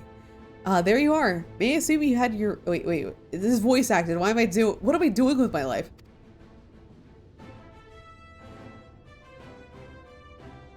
That is well. Now that we are all present, let us speak of our plan. Thus far, we have vanquished 4 Light Wardens, restoring night to much of Northrend. Only one remains, that of Calusia. And with Reen to guide us, I am certain we will find it.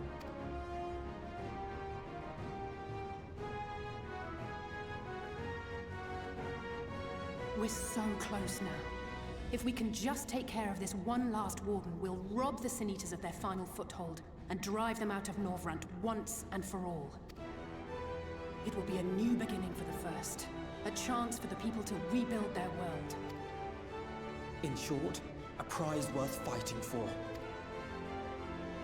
And in thus delivering the First from destruction, so too shall we unsow the seeds of the 8th umbral calamity. Uh-huh. Do you hear? Your dreamed of rejoining is in jeopardy. Are you sure you're not tempted to intervene? It's fine, I'm married to him now. Ishil, it's fine, we're married. You labor under the misapprehension that vanquishing the Sin Eaters is tantamount to saving the world. It is not. In truth, you only delay the inevitable, lengthening your fleeting lives by the smallest of margins. Heh. 'Twould be churlish of me to deny you this small concession, close as we've become. Foolish and misguided though you are not without charm. Each and every one of you is possessed of a noble heart. When the weak want for succor, you do not hesitate to provide it. Alas, your nobility is short-sighted. You think only of the problem in front of your nose. A limitation of your ephemeral existence. Our lives may seem short and insignificant to the likes of you, but one does not need to be an eternal being to achieve lasting change. If I may stop you there, I do not claim that we Ascians are special. That is another misconception. In the beginning, everyone lived nigh for eternity. Such was the natural order of things. But like so much else, this was taken from you.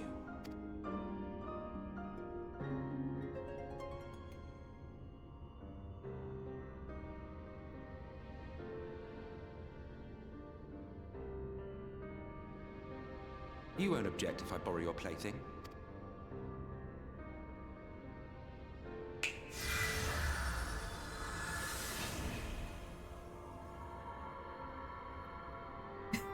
In the distant past, when the world was one and whole, a great calamity threatened all life.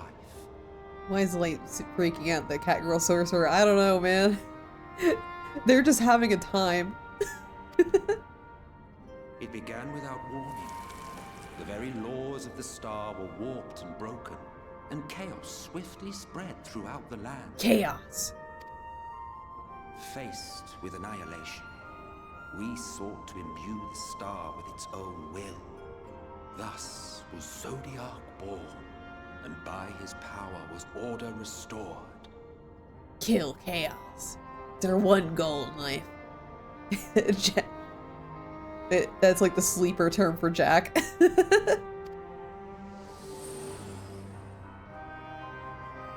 long, however, thankless fools began to fear that Zodiac's might was too great, and so they conjured another to keep him in check.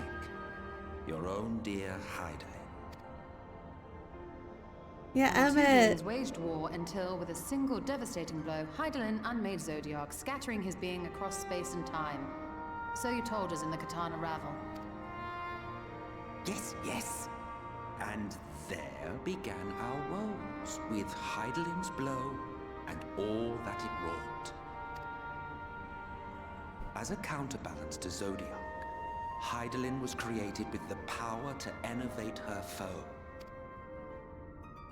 This singular ability strikes not at such banal things as flesh, but everything that defines the target, diluting its existence. For example, were she to strike you,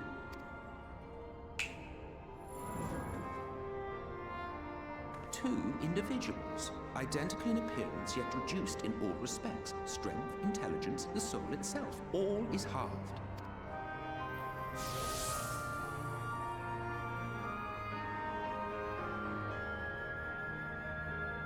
Do you see?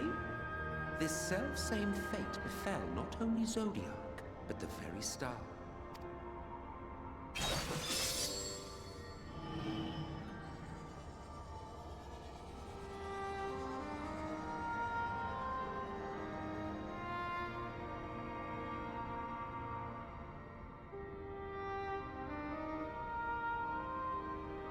Only 3 were fortunate enough to escape the Sundering, me being one of them.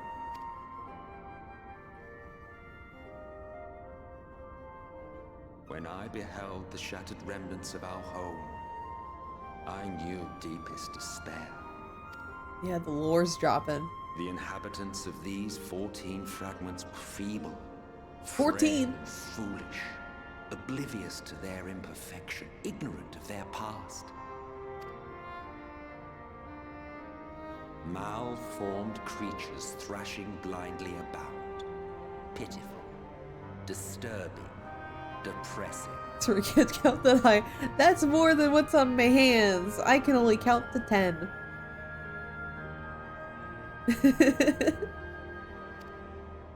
So, we took it upon ourselves to rejoin the worlds.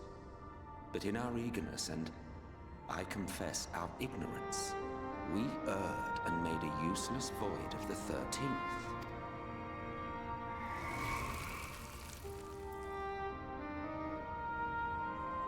It was only afterwards that we discovered a connection twixt source and shard, a flow of energy that maintains elemental balance.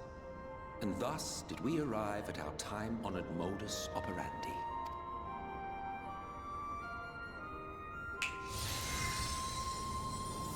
From a purely Asian standpoint, it could be said that what you seek to do is only logical. Yeah, we can't even get completion. The 100% speedrun's already failed. They can't even reset though. But that would be to ignore the immeasurable destruction wrought with each rejoining. You have murdered millions, and this we cannot condone. By your fragmented existence, you continue to give rise to tragedies far crueler than any calamity. But yes, moral relativism and all that. Case in point, I do not consider you to be truly alive, ergo, I will not be guilty of murder if I kill you. Huh. No, he doesn't care.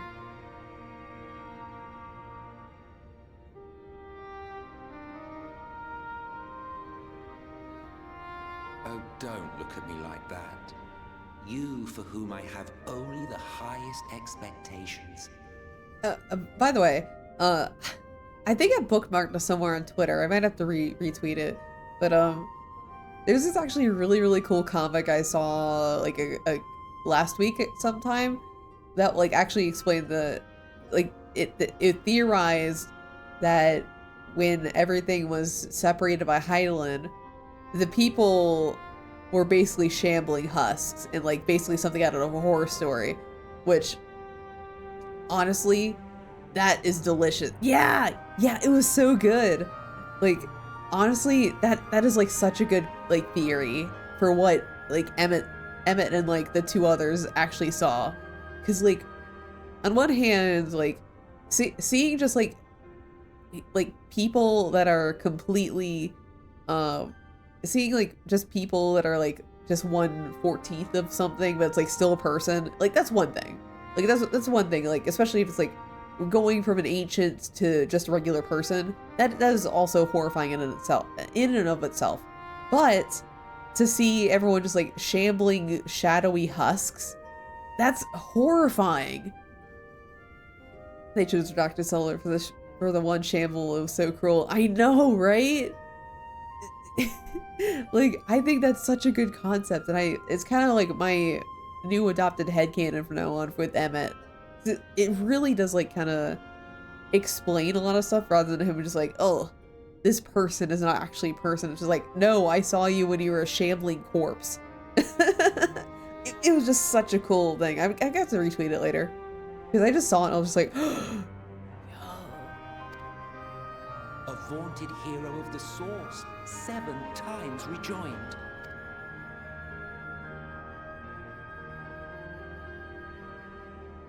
Long have I awaited one who might brave a path of lesser tragedy. A resilient soul able to endure the necessary pain. I dare to hope that my wait is over. So, finish your task and slay the Light Warden. Make proof of your usefulness, and then we may speak again. okay, Emmett, anything for you. I love you. Forgive me, my lord, but this could not wait. Speak freely, Captain. Our informant in Colusia sends word of unusual activity in Yulmur. Oh, hi, Orwin. It appears their forces are entrenching themselves at key points throughout the city, making ready for an attack by all indications. An intriguing use of resources. I rather doubt that all three is concerned. Hi, Astarian. Let's go. It's good shit. You think he's harboring the Light Warden inside the city walls? Even if he does have some means of controlling the Sin Eaters, wouldn't that be a little risky? I really, really want to play more Baldur's Gate 3, but I want to wait until the patch 7 drops. And then I'll play the entire thing all over again, and nobody can fucking stop me. Risky or not, if there is even a chance the Warden is hiding there, we will need to act fast. The longer we wait, the better prepared the Yulmorans will be. Agreed. See to your preparations then and make for Colusia. God's willing, this hunt will be the last. Let us see it through to the end. Yeah, I recommend that too. You better the 12th time around, I know! By assembling in right. There we may assess the situation in Yulmore and decide how best to proceed. It's even better the 12th time around! I love Astarian so much!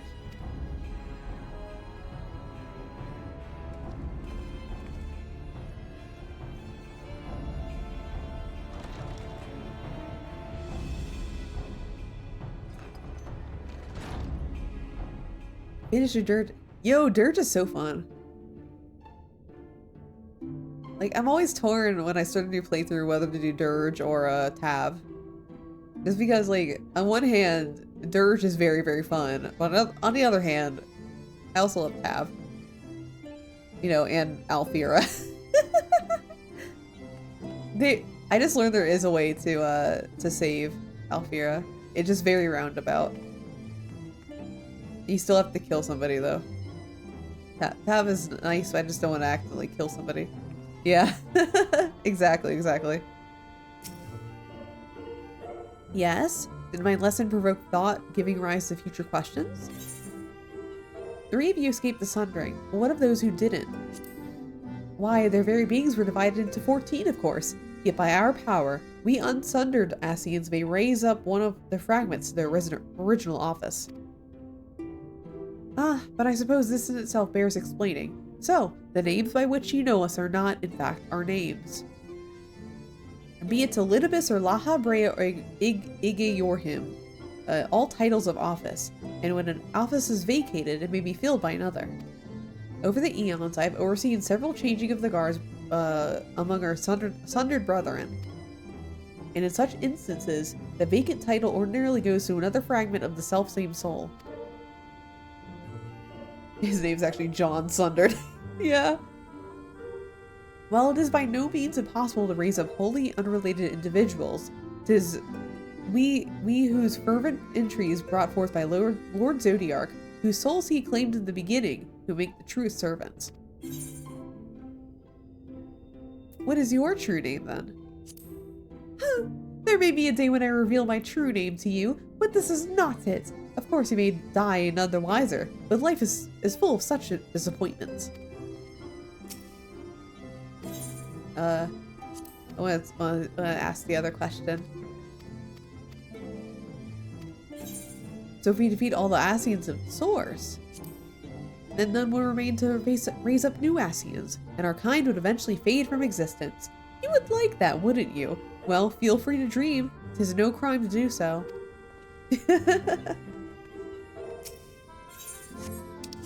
Alright. Yeah, we're just going directly to Colusia. Let's go.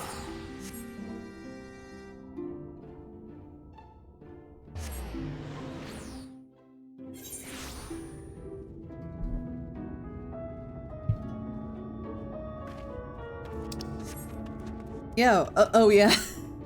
Sorry, Asa. I'm gonna stand right here. I'm going to wait in this exact same spot. I'm not moving until Asa is here. I completely forgot. I am so sorry. I'm just like, okay, we're just going directly here. Asa! You're so tall. I always forget this.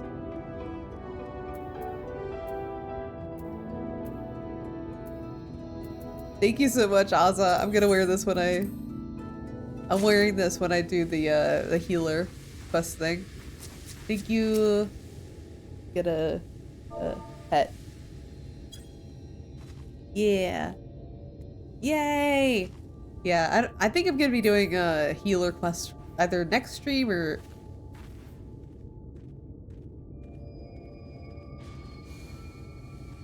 Okay, well, the stars are going away. Alright, welcome in. I'm gonna pull up my timer. Oh no, guys, I missed a call from Scam Likely. Oh no. What if Scam Likely had an important message for me? Oh.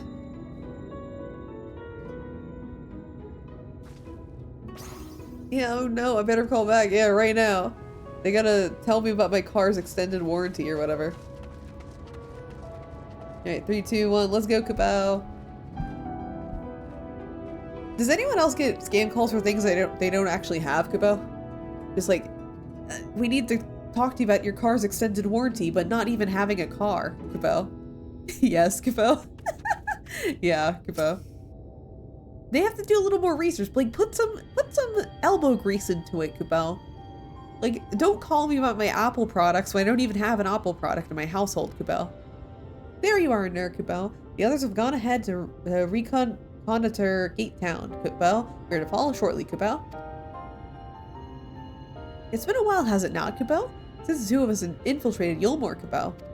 Since we faced Lord Valthree, I felt such fury that I had never felt before, Kabao. His actions are unconscionable, of course, and any abhorrence I felt for him entirely justified, Kabao. Yet mingled with my rage, there was something else, Kabao. At first I was unsure what it was, but in the course of our struggles, I found the answer, Kabao. He calls about big discount for an ISP that wasn't even my area, Kabao. Yo. I have a story to tell, Kabao.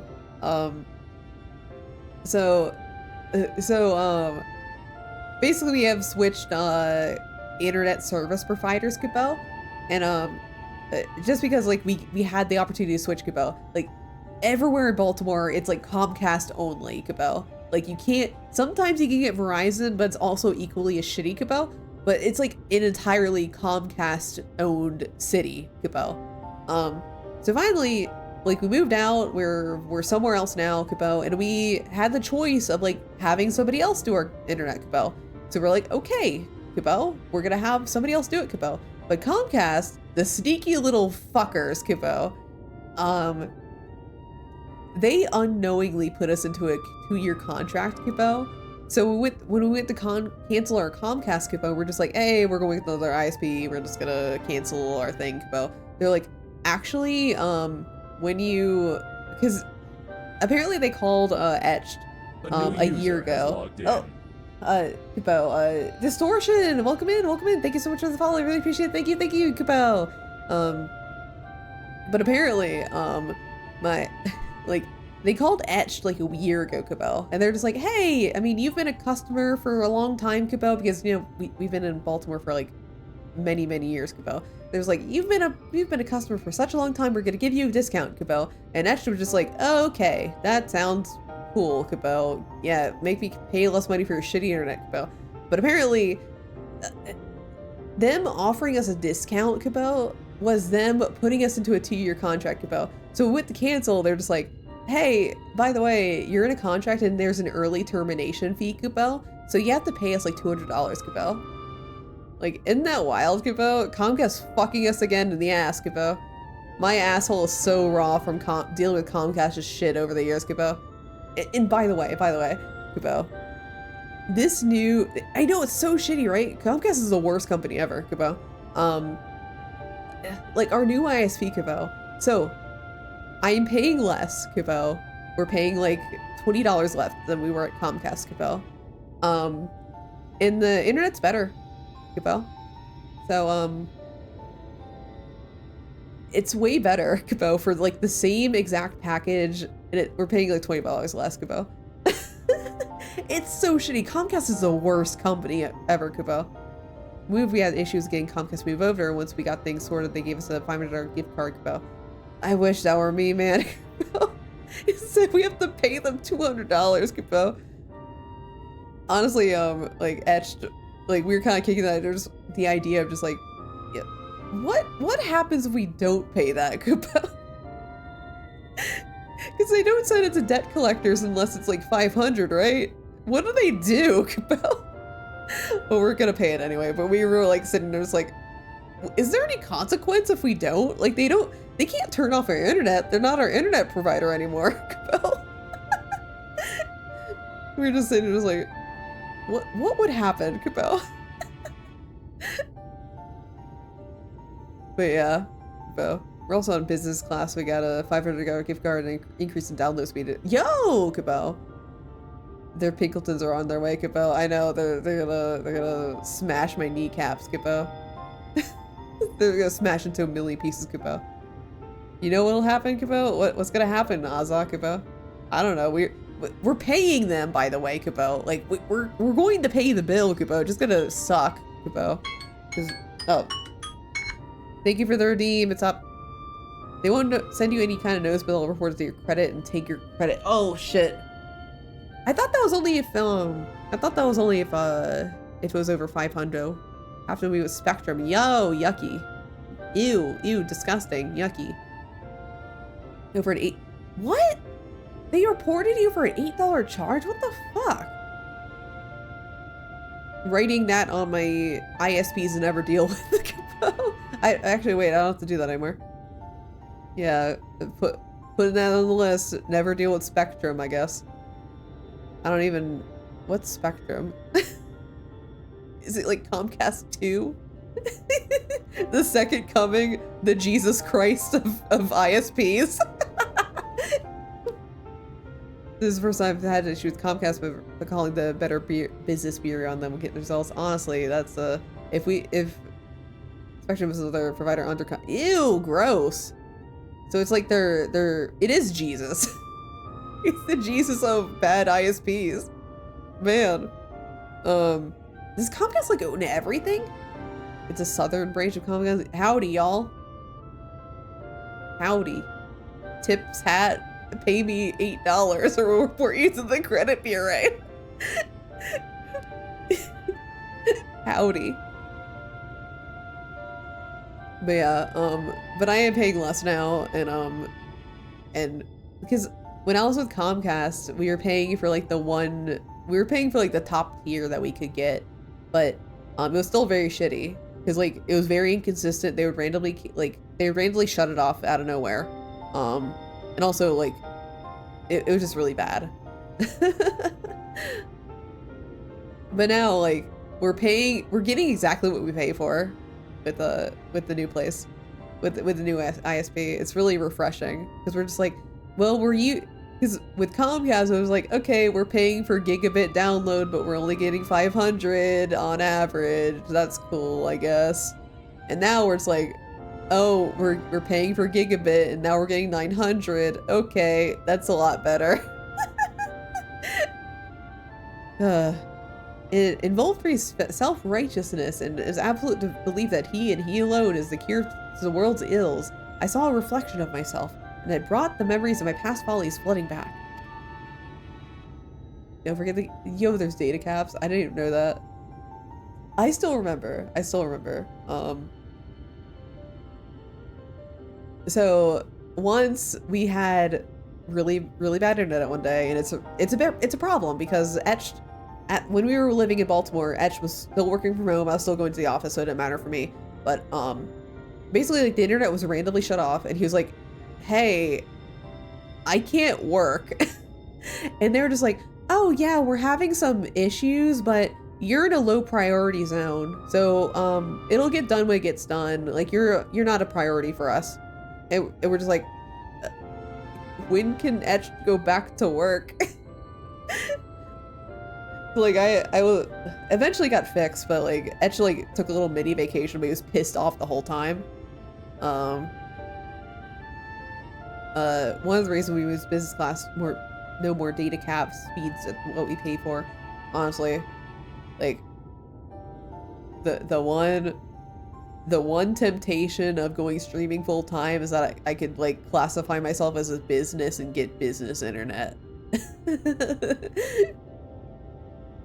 Screw becoming a famous VTuber to get like the money. How about we become famous VTubers to get the good internet? Because America's hell. But yeah, yeah, the good internet, the good stuff. You don't even need to do that. I don't need to become a famous streamer. I just like pay out the ass for it. It was just, I want business class for reasons. Oh, yo, I'm gonna do that next time. I'm gonna look into that next time. But yeah,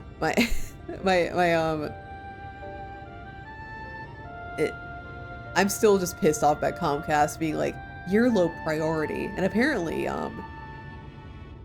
just gonna tell this little secret, all of Baltimore was low priority. So if there's like a regional outage, Baltimore was the last on the list. I have a theory of why. Because Baltimore sucks, but it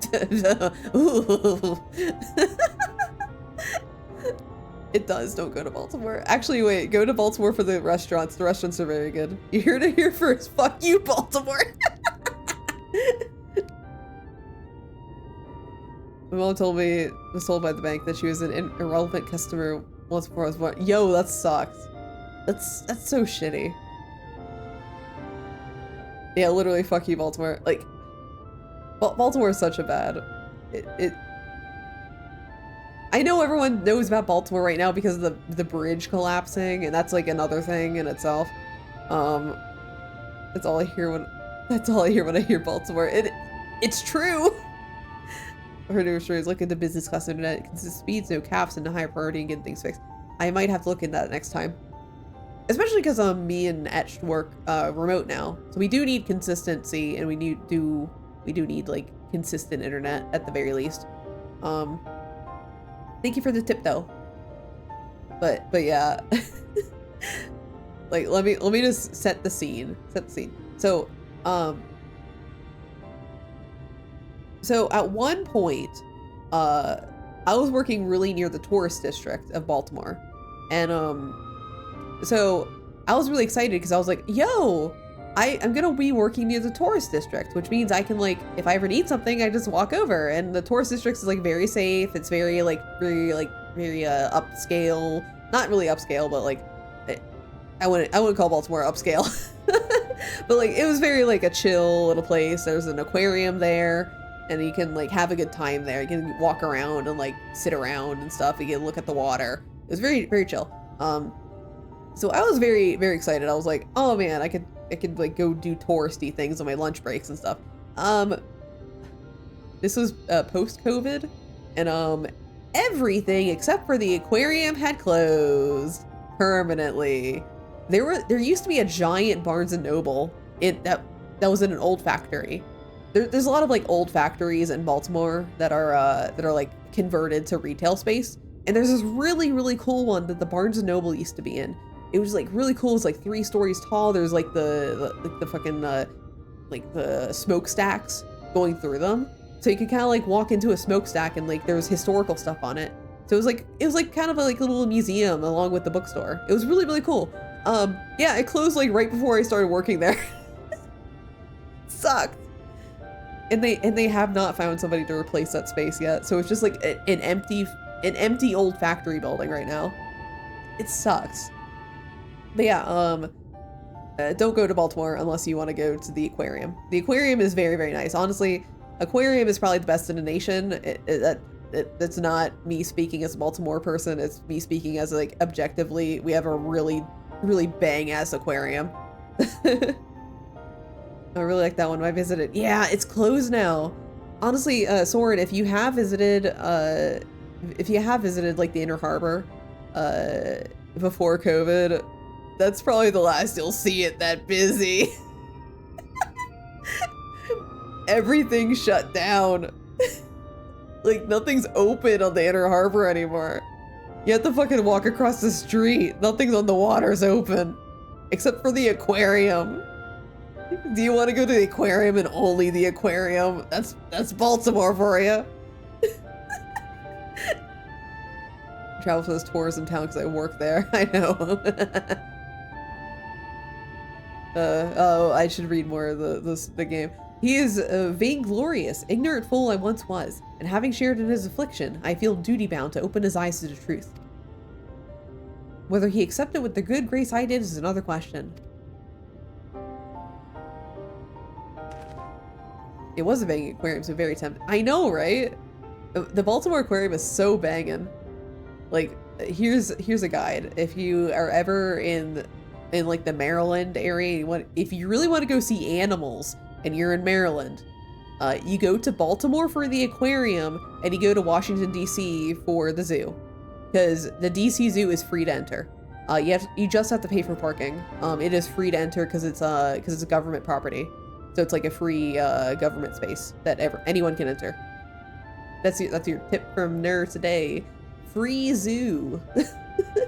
What is it, Reen? Do you sense the light, Warden? I'm not sure. The aura is different. Perhaps if I were a little closer. This time we are on our way in any case. Let us join our comrades in Gate Town. Nur, as a precaution, I may ask that you go first to ensure that the path is clear. The closer we are to Yulmore, the more I worry that Reen may be recognized. If you see any prying eyes along the way, pray encourage their owners to look elsewhere.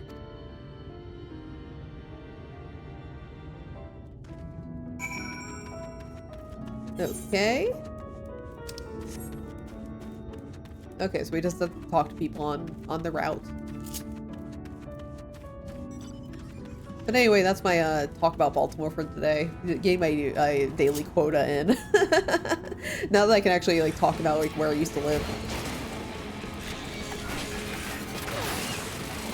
But if anyone wants any restaurant recommendations, I know plenty of them in Baltimore. Plenty of places to eat. That's all you can really do aside from aquarium visits.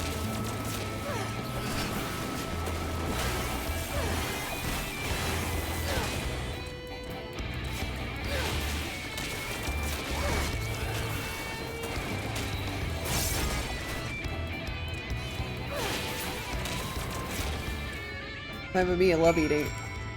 Yo, if you like seafood, Baltimore is pretty dank. Oh my god, this reminds me of like this one time. Oh, there's a blue quest. I don't need to pay attention to you. Get out of here. Okay, I'm just gonna do that later. I'm not gonna be able to get flying remotely anytime soon, so I don't care about getting the blue quest done immediately. But so once I was having a really rough day at work, and that same day I was actually meeting up with some friends who happened to be in the area. Like they were just being like, hey, we're gonna be in Baltimore today. How about we meet up for dinner later? So I was like, okay. So had a rough day at work. We meet up and we're just like, okay, there's a lot of restaurants here. Where do we go? So we end up finding this really, really good looking seafood place that's like a little walk away. So we go there and like, it looks very sketchy from the outside. We're just kind of like, is this the right place? It has such high reviews. Like, is this correct? But we go in anyway because we're just like, you know what? We're in a group. If we die, at least we have a certain. We just have to trust one of us survives. And then so we go in. They have a regular menu, but then they have like a secret, like not really secret, but like they have a side menu. It's just pictures. There's no prices. But the pictures look delicious. So as an example, like one of the pictures was of like a crab cake on like seafood pasta, and it looked absolutely delicious. So me, after having a really bad day at work, I was just like, I'm going to have that. I love crab, and that pasta looks delicious. And so did one of the other people with me. They're also just like, yo, that crab cake though, it looked good. So we just kind of blindly took it from the menu without prices on it. And it is the best crab I've ever had. It like legitimately the best seafood pasta, the best crab cake I've had in my fucking life. It was delectable. The Alfredo had like seafood, like the seafood taste was like cooked into the Alfredo. It was amazing. And then it was $70. I had a heart attack. I was just like, holy shit. Oh no. It was $70.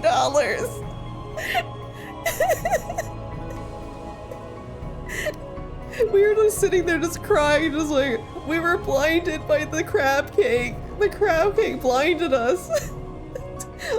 Our reason went out the door when he saw her on the pictures. So like, let's just say I was eating a lot of rice and beans for a little bit. I wasn't making a lot of money. You know what? Despite everything, it was worth it.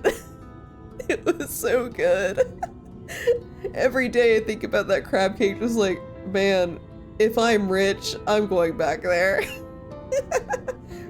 The thing is, like, the rest of the menu on the regular menu was actually very reasonable, from what I remember. It was just that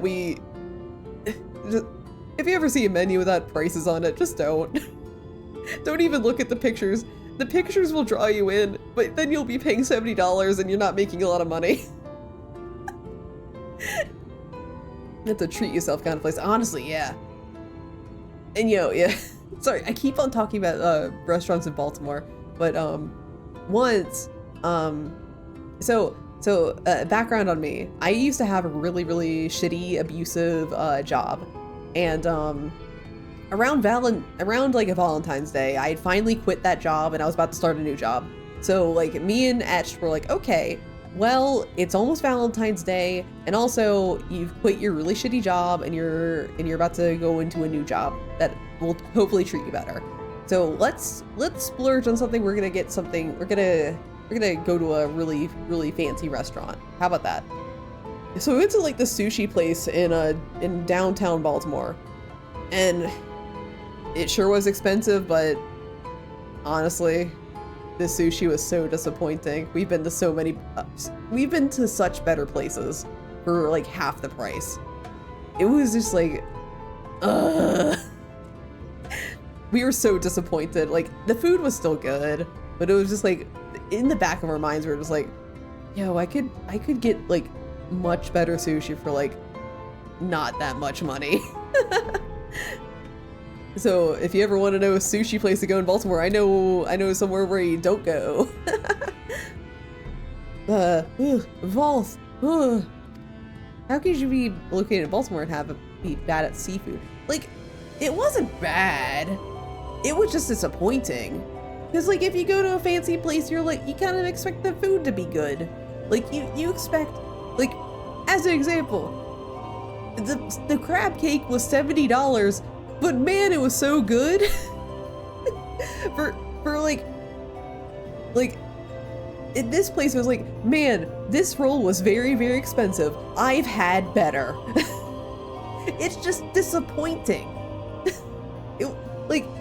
It wasn't bad, I was just disappointed.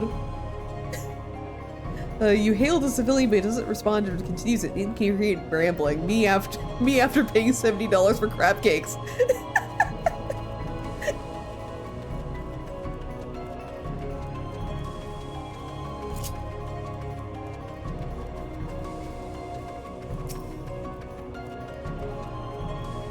Lord Valtry, we hear, we obey. Ah! Oh god, I forgot about this.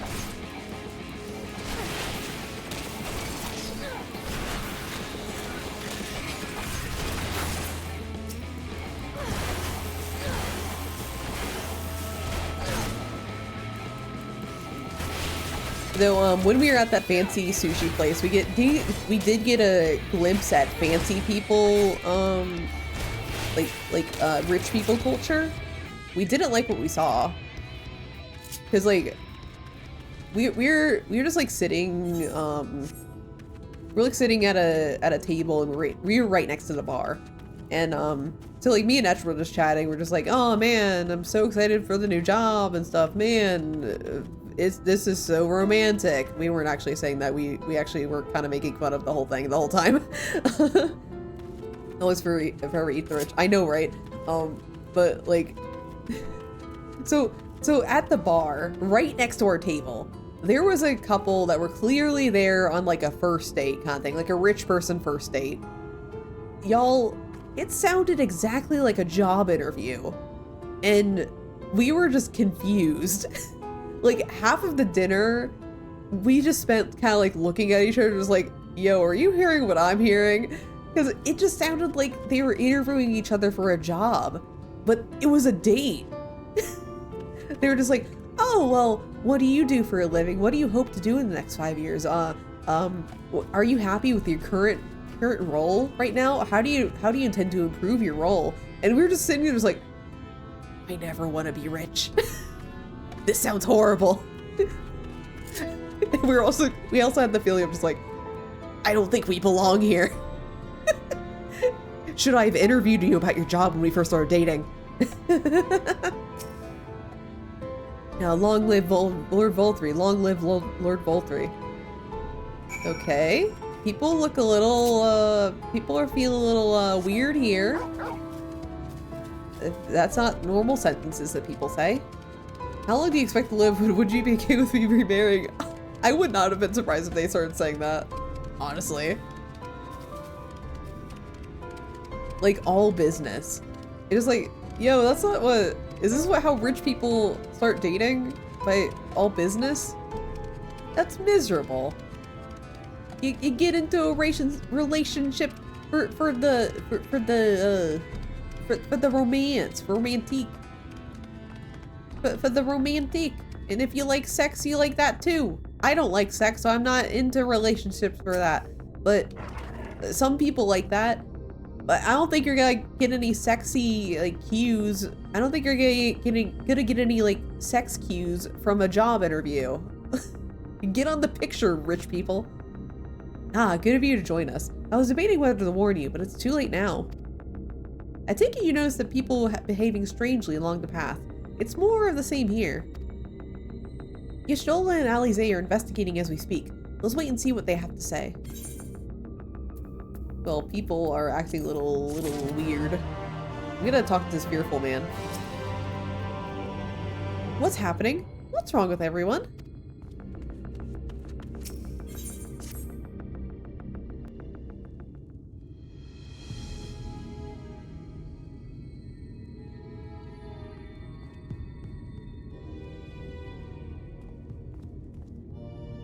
Strange. Passing strange. By their behavior, we may safely assume that they are under Vorthry's mind control. Yet the extent of the effect seems to vary dramatically between subjects. It is far too pronounced to be attributed simply to the vagaries of innate magical resistance. You're getting sex cues from a job where you have larger problems to worry about.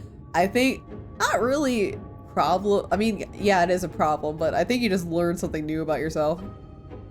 You know, I wouldn't be surprised if, like, job interviews was somebody's kink. Bet they didn't even eat the sushi roll at the same time both ends loves dead. I know, right? Didn't even eat the sushi roll from both ends.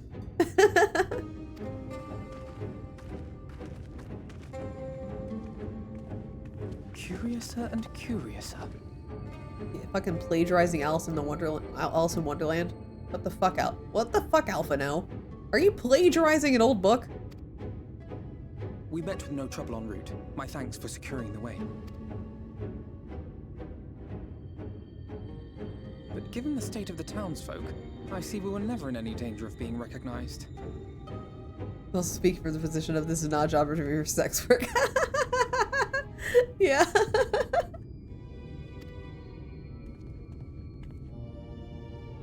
What can you tell us from here?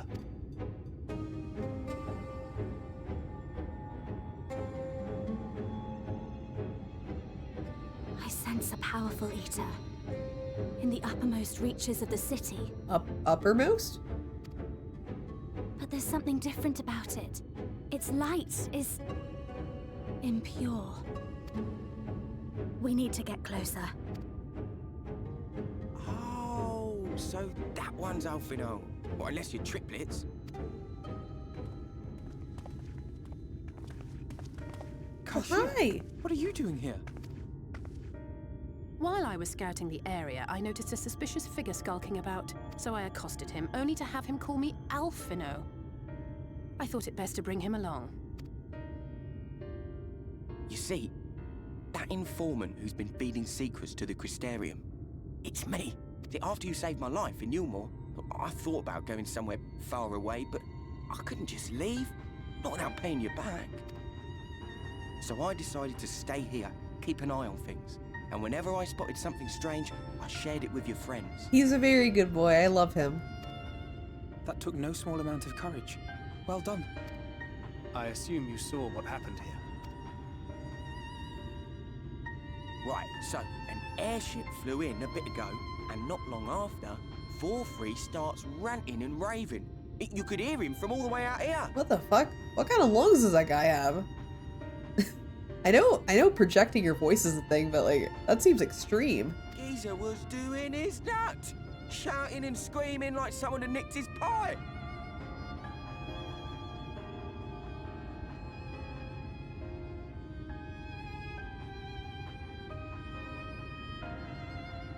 Heh. Guards eject these bots. What is that? There's like a scene for that from like a kids movie or something. Just like Mr. Blake, expel these fools. That kind of thing. I totally do that. Hi Ferris, how you doing? Hope everyone has one. It is like the airship bore the soldiers sent to thwart our efforts in Armorang. Yeah. Mr. Electric, kill this man.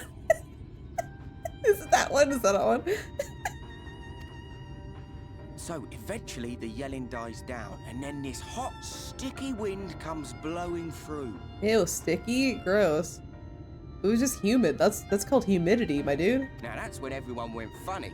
No, everyone but me. Well, me and a couple of newcomers, though even they started mumbling about Vorfree after a while. Not as bad as the rest, mind you. Newcomers.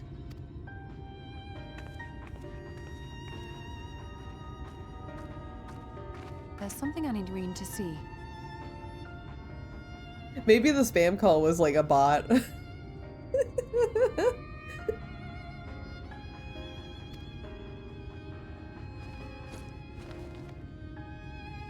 This was among the townfolk's food stores. Oh, that's just meal. Yulmore doles his stuff out. No, it couldn't be.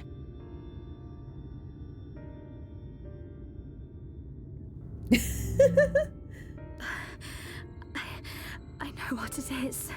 Do you, Reen? We're contacting you on your followers inquiry. Yeah. Your followers' warranty is running out soon. It's Sin Eater. Meal is made out of Sin Eater.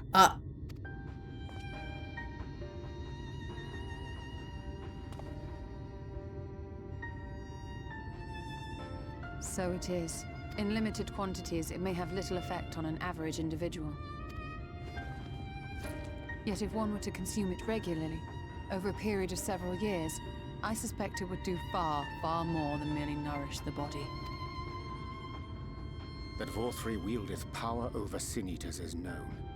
Could it be that those who partake of their flesh do thereby render themselves susceptible to his influence? It would serve to explain why the town's newer arrivals succumbed less quickly than those raised on a diet of meal. He's been rounding up sin-eaters and feeding them to people. Altering them mouthful by mouthful, all to stop them answering back. Yeah. There are desperate souls out there killing themselves to escape turning. This is unforgivable. An atrocity. These sin-eaters. What if they are not simply rounded up? Do you remember what we were told when first we came to the city? Many enter, but none leave. Whoa.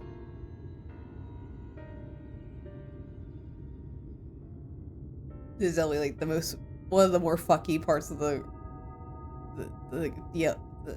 expansion. Let us put an end to it. To this paradise built upon the bones of the poor. It was like, yeah. So poor people come in, get turned into sin eaters, and then they feed the rest of the poor. It's like fucking Snowpiercer. Everyone ever see Snowpiercer? It's such a good film. It's by the director who also did Parasite. But I like Snowpiercer a little better. Not because it's like a better movie, it's because like personal preference. I think Parasite's a better movie. But Snowpiercer's still my favorite. Vorthri's deeds are beyond justification. Beyond forgiveness. Evil. It's highly probable that the Light Warden is waiting for us somewhere in there. And I'm all for going after it. I haven't seen it, I didn't know that was part of it. It's really good. Go watch it. Watch the movie. I haven't seen the TV series. Apparently there's a TV series now. Because it was like based on a comic. So like there's the movie and then there's like the TV series based on the comic. But I haven't seen that. But the movie's very good. Wait till after the stream is over, then watch it. Yeah. Okay. Wait until after stream and then go watch it. But our enemies know our faces. They know that we are coming, and they will not let us through without a fight. Like it or not, the time for stealth is past. Now, my friend, if you would be so good as to lead the charge. Yeah, the lead of Snowpiercer is Chris Evans, like that Hollywood dude who plays Captain America. He has a beard. I think it's very attractive.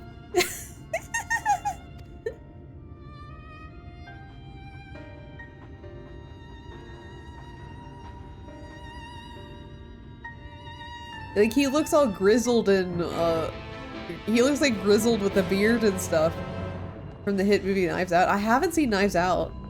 I haven't seen it. I have to. It's like on the list of things I need to see. And when we step through the gates, we shall not find the place of hedonistic pleasure we remember, but a battlefield. If you are prepared for this, let us sally forth.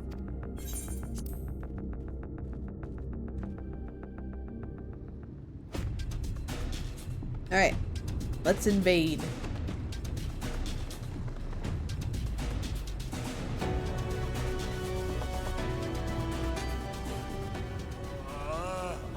I can feel it. A dark presence in my domain. Wait, so Chris Evans from 2004's Fantastic Four? Yes! Yes, the Human Torch. Human Torch Man said Snowpiercer. It's them! The villains who would sow chaos in my perfect paradise! Keep them away from me! I command you! Keep them away! Huh.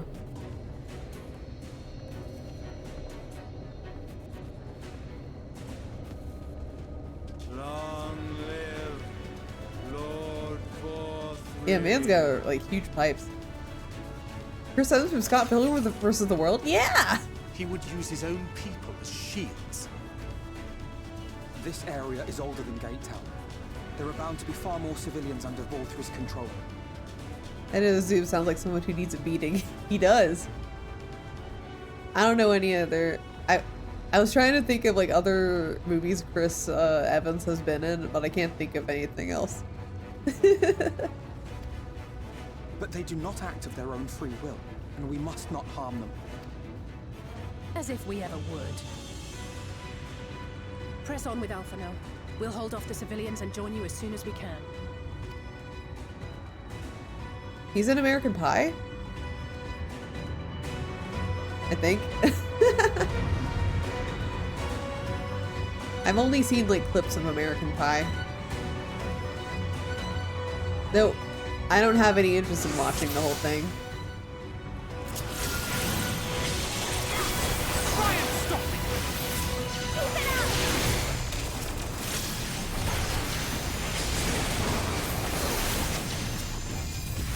I'm just gonna subdue them by using my gun.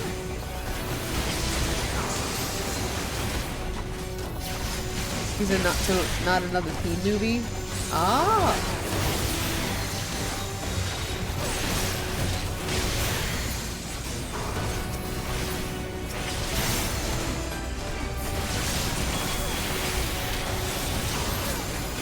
To provide violent cause raunchy. Ah. May the 12 guide you. Like honestly, I don't know. American Pie and like other similar like I guess they're teen movies. Would they be considered teen movies from like the early 2000s? They give me a really bad vibe. I've just never had any interest in watching them. They're failing the vibe check, let's just say.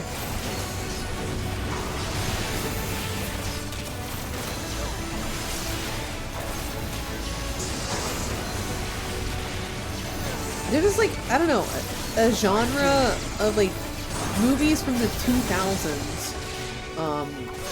There's certain movies from the 2000s that like give me very bad vibes. That I don't like if I have watched them, then I don't like watching them.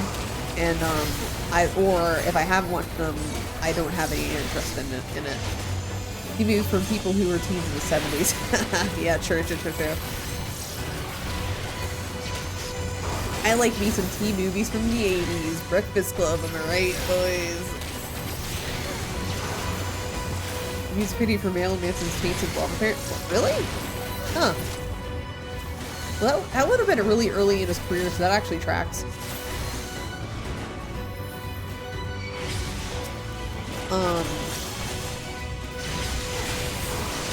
I'm gonna say that something that may be controversial. I think Idiocracy is pretty disgusting. It's kind of a disgusting movie, in my opinion. Like, morally.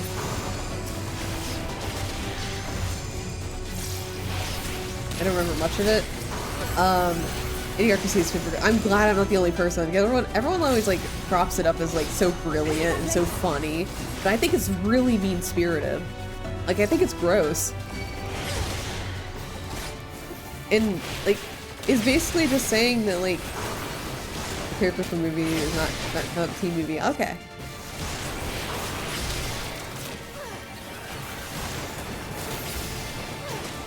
Like, whenever I see people talk about Idiocracy, it's always like oh, it's so funny, or oh my god, it's so clever. Yeah, I did see the eugenics thing about it, but like even before like I knew that it was like, you know, eugenics, it just felt gross. Because it's just like, it is like all the humor in the movie, just like, ha ha ha, look at how dumb these people are. And it just seems very mean to me. Like, even before the eugenics thing, I'm just like, oh man, these people are so dumb, and I don't like that. I think that's not good. A gift for you.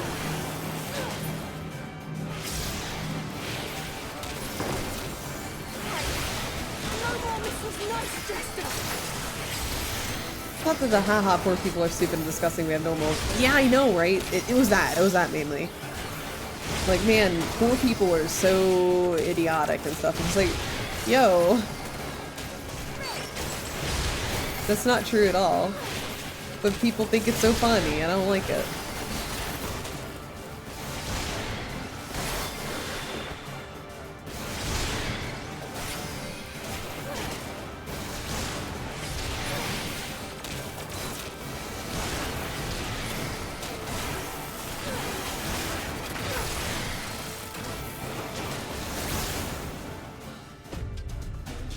He killed.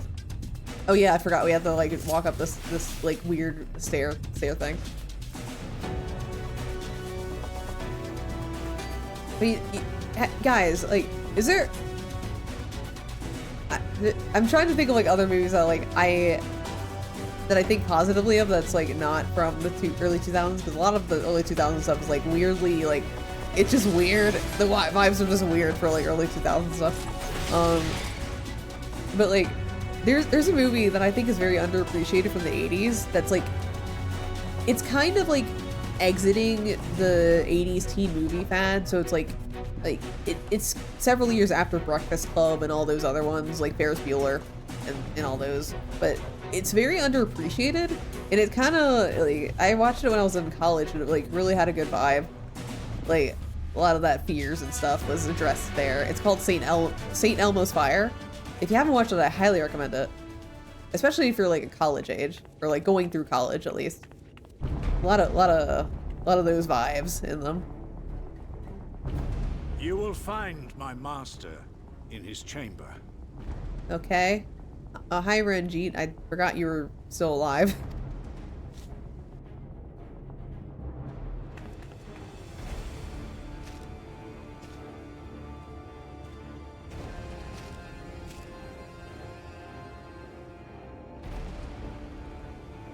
But only should you kill me this day.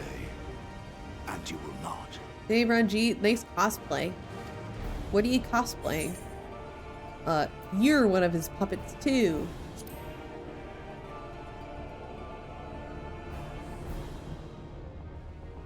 You may think me under his spell, but I uphold Lord Vorthre's ideals of my own volition. Ranjit is very impressed about his like vocal range. I think it almost follows a cool phenomenon too. Yeah. They even talk about it in the movie too. I'm just like, yeah, it is what it is. Man is an inherently flawed creature.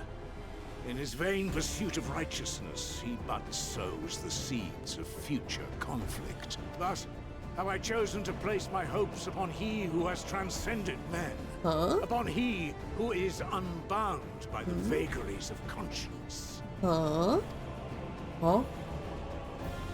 But enough talk. I am a soldier, and you are my enemy. But enough talk. Have at you. Let us settle this once and for all.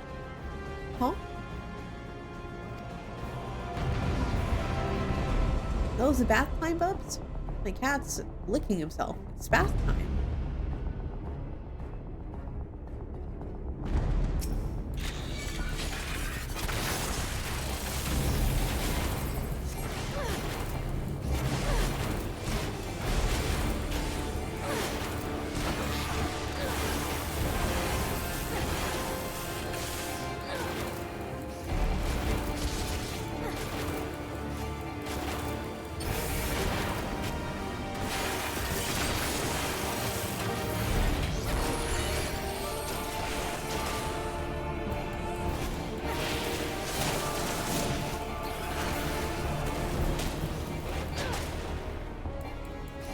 Don't do that. I don't have a gap closer. Should think of how to use a real gun. I know, right? Come on, Thancred, get with the program. This is how you wield a gun against Ranjit.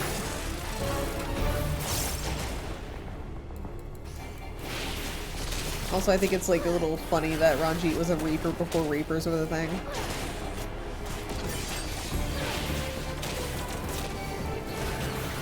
Ranjit's spoiling it.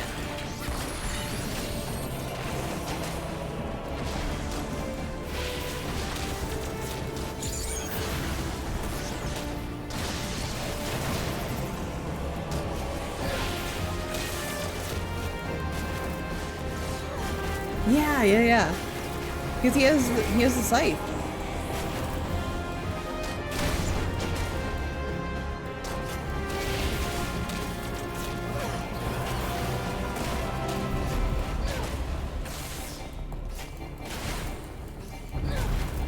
Am I gonna be fighting this whole time, or is Thancred gonna pop in?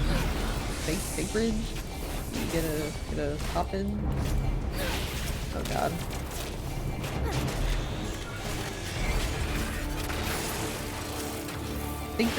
Thancred, I could use some help here. I don't wanna... It's taking too long. Thancred, it's taking way too long.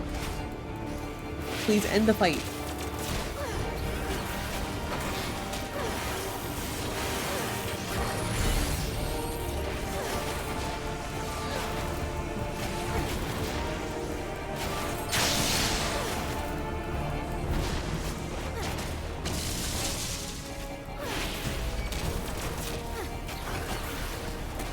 Where is Thancred?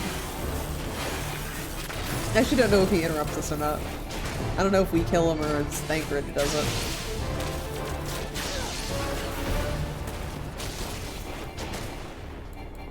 Something's a little fuzzy in the noggin for Shadowbringers. This is one of them.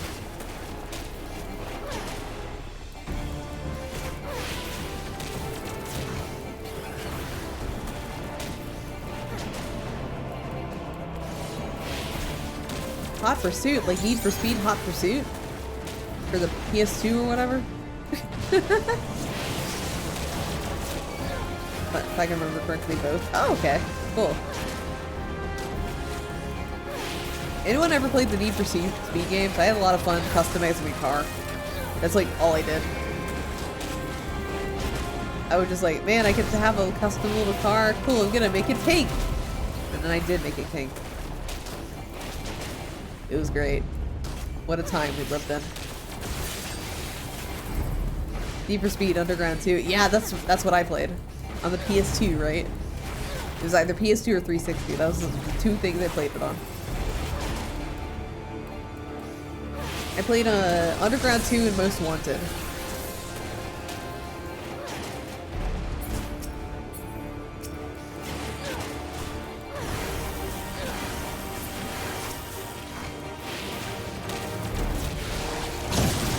Oh god, I don't have a gap closer. Yeah, very good times.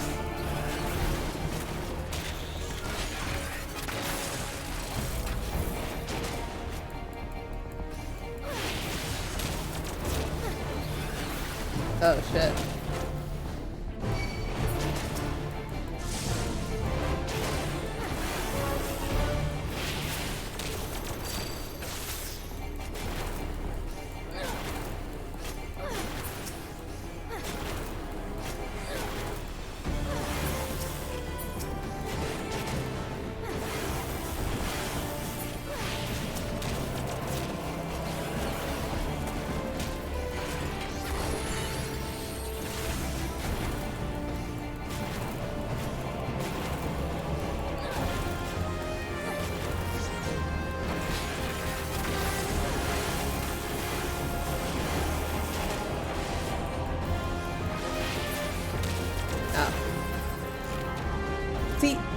See this line?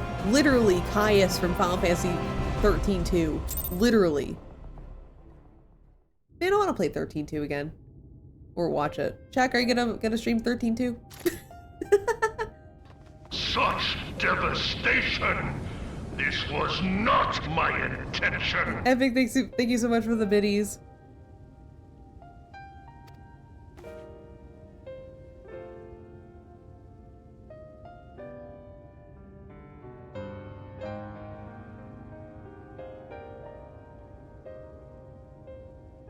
The citizens appear to have calmed down for the moment. I can only assume that Vol 3 is otherwise engaged. Let us get to the upper level when we can. Alright, let's see what Vol 3 is up to.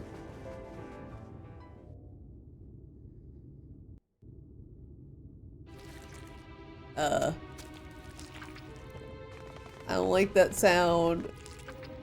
It sounds fleshy.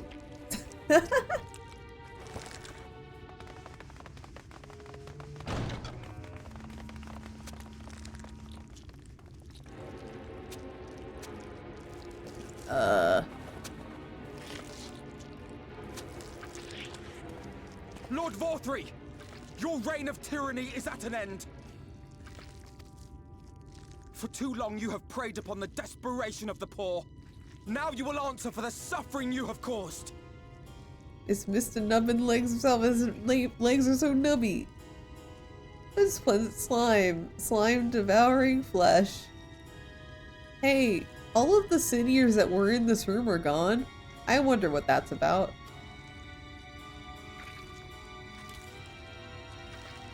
And if you harbor even a shred of remorse, I beseech you to use your powers to redress the balance. For the future of all in Norvrent.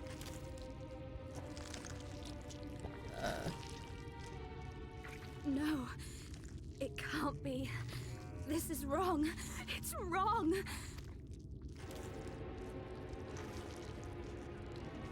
The Warden, it's not just a Sin Eater. It's a man.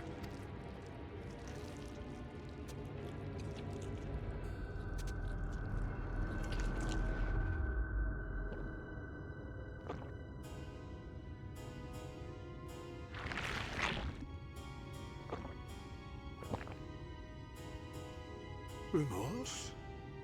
For the future of all? What nonsense is this? Interrupting him on his midday snack. There is no justice but mine. No future but mine. No will but mine. Yo, he's part owl? Whoa. It is preordained. I was born to deliver this wretched world.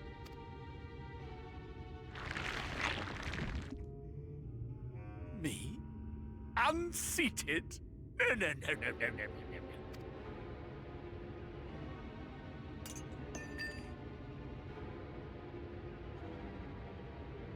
It's impossible.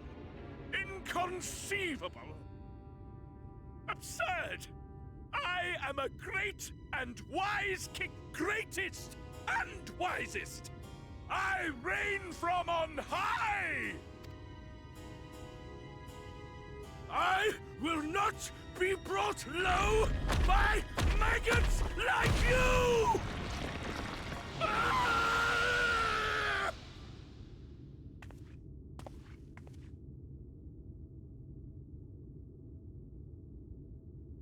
You could have guessed. Not me. I would have never guessed. Oh, yes. Of course. I can begin again.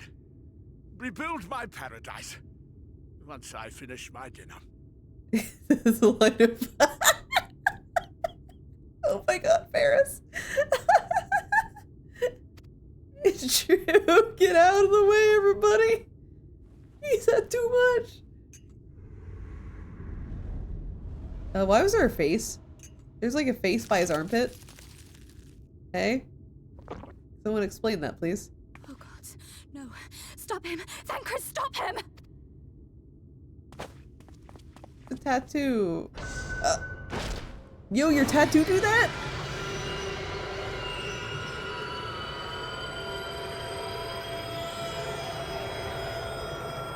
This is Timmy face.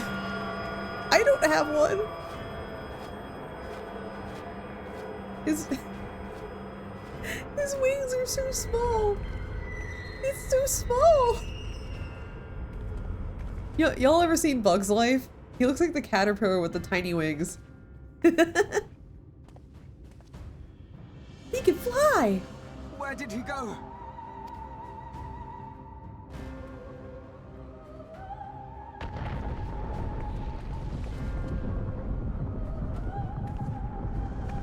He doesn't recognize it.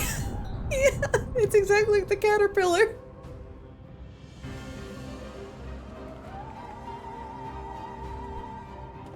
Get out of here. Get out of here. Mr. Electric, kill that man. Tiny wings.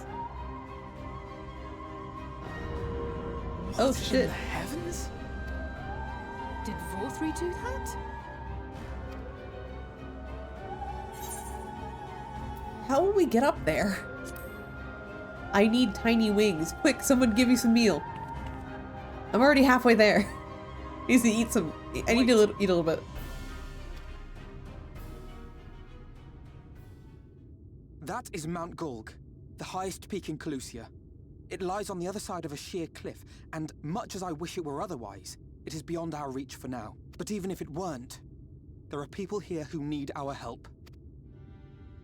Oh, Alphino.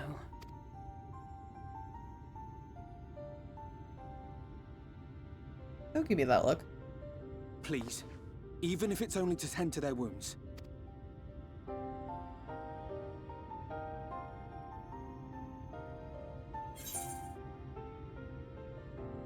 You don't need my permission.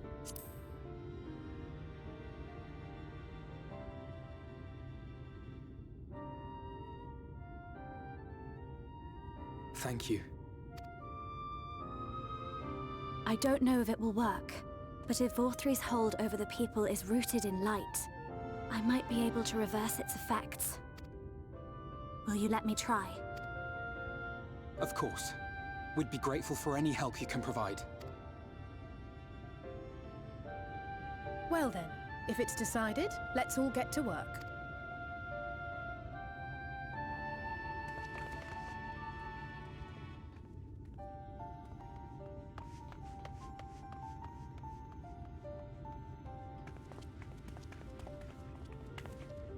Well, that was fucked up.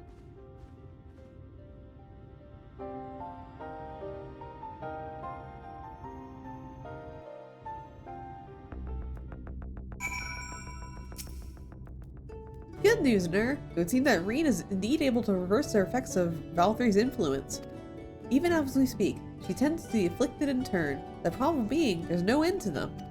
We're trying to provide the relief we can to those who are waiting, and would appreciate your help if you're willing. I'm not a healer, I have a gun. You're now attuned to the 8th rate in Neilmore. So, here's some dream powder. You're administering it to the enthralled to keep them calm until they can receive proper attention. I would appreciate it if you can assist in this task. Do you think Valthry had to feed the little face like a pet? Yes, I think so. When you're done, be sure to let Reen know. Do you think Ranjit knew? Because Ranjit was obviously not under the thrall of Valthry, he just kind of believed in him. Did like Valthry ever get concerned like, yo, Valthry's growing a face? Like, did that ever cross his mind? Just like, is this really the best course of action? You wanted one? Oh my god, what the fuck?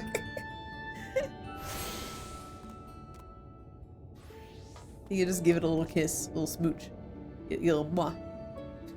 Seems like the samurai type.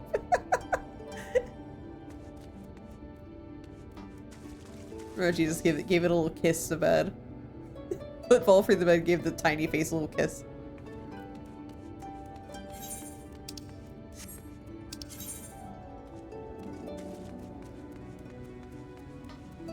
Oh, it's down there. It's down at the... Ulted out there regardless of what they do. Oh, true.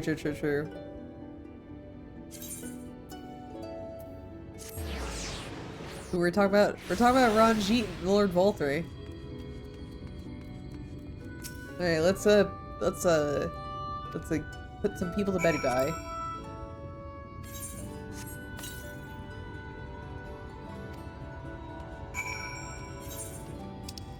Okay.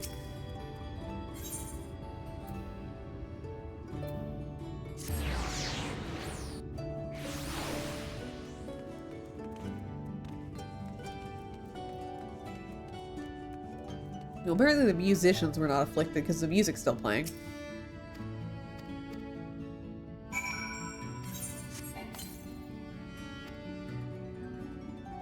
She's sleeping, a medicine to help her rest while she awaits treatment, you say. Oh, thank you so much. When she began acting strangely, I didn't know what to do.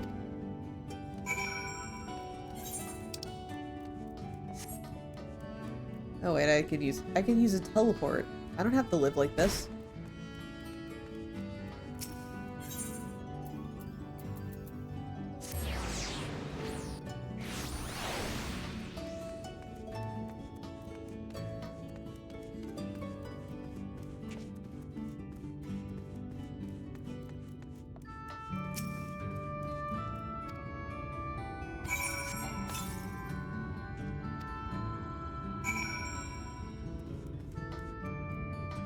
Oh shit, wait.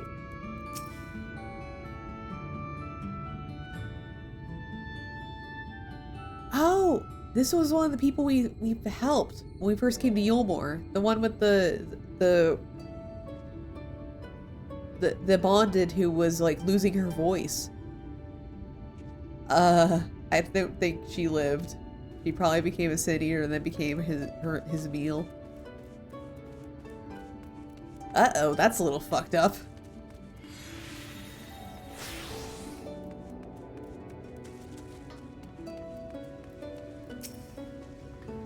Oh, there you are, Ner. I just finished eating this man. Now for the next one. More out in the derelicts and below, you say? So many of them. But Benvillia entrusted his power to me. I won't rest until I've helped everyone. I'll go and see to the wounded. I'm sure Alphino and Alize would appreciate the help. And should you find other enthralled citizens, please see that they are brought to me. She's so grown up. She's helping so much.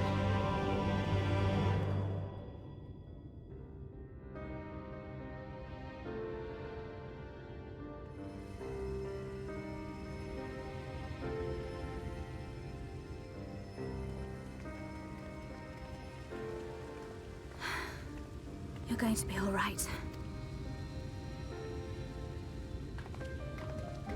I think that's the last of them. We've done all we can for the wounded. As for the rest...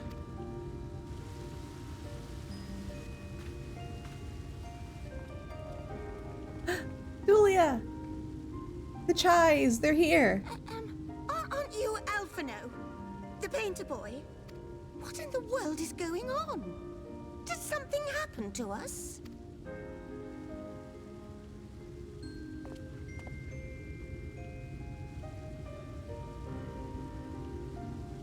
Let me handle this. Okay. You're 12 years old. Time to talk to the people.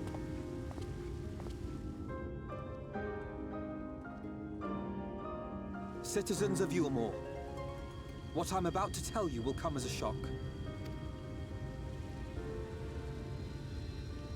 Indeed, you may be loath to believe it, but if you trust the evidence of your senses, it is my hope that you will listen and accept the truth, unpalatable though it may be. Vorthri is a sin eater. Everything he offered, everything he promised, was a lie.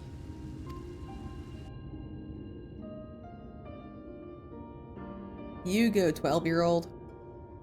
I believe in you.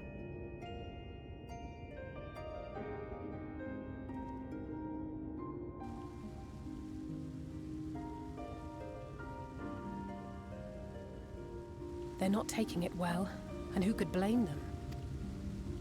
Are you saying we were Vorthri's puppets all this time? When you attacked us, you were not yourselves. That much is true. But your conduct prior to that moment was your own. Vorthri's unnatural charisma does not absolve you of all responsibility. Of your own free will, you came to this city and gave yourselves over to its pleasures. Yeah, Alphino, tell those rich people off. And in the course of this, if you mistreated those less fortunate than you, then that too was of your own free will. It is not for me to judge you, but for your victims, for history, for your conscience.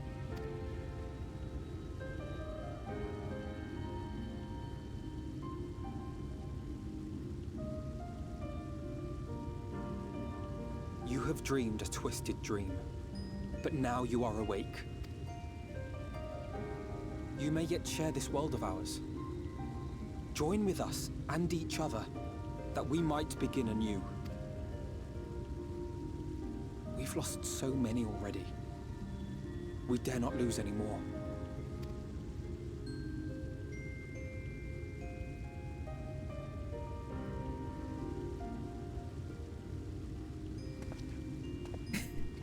Exactly. I have said my piece. My thanks for giving me the chance.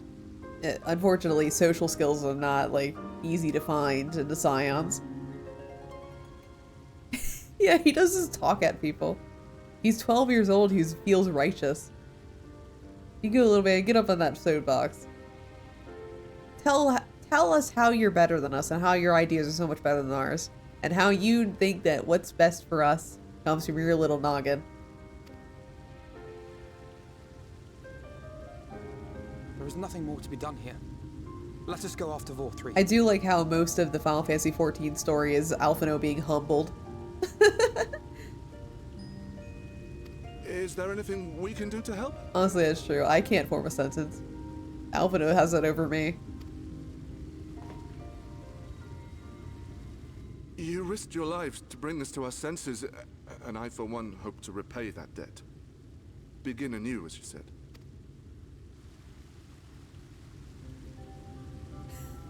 Why does Alphinaud look like he's Warthog cringing? fled to Mount Gulg, and we mean to pursue him.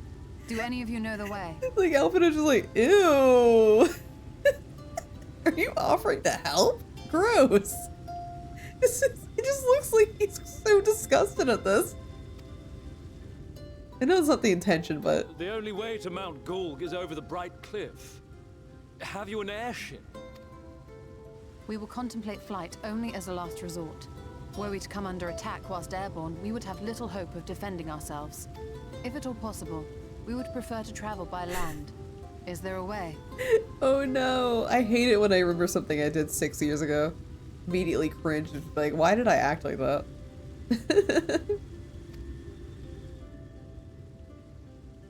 Well, the ladder is the only way up and down the cliff, but it hasn't moved in a long time. In the old days, it was operated by the mining folk who lived at the top.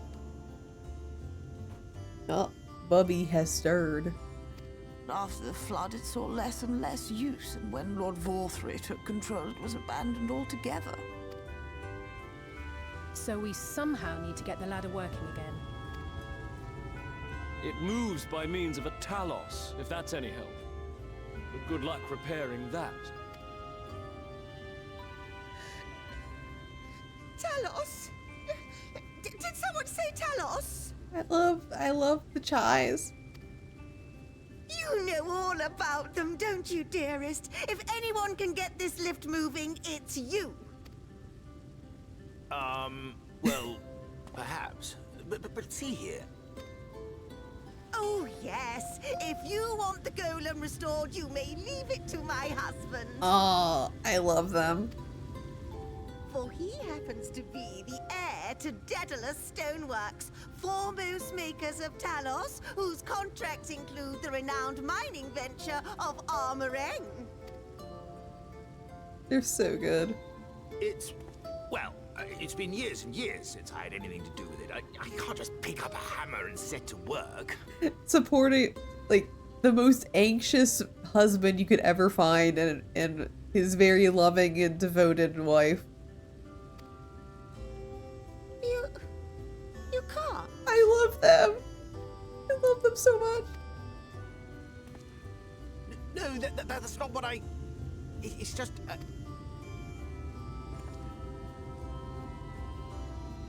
All right, I will take a look at the Talos. But beyond that, I make no promises. Fail husband and loving wife. Man.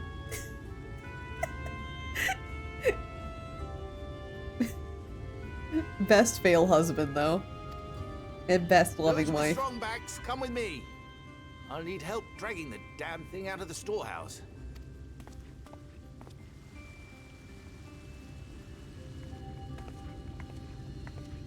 Well done, brother.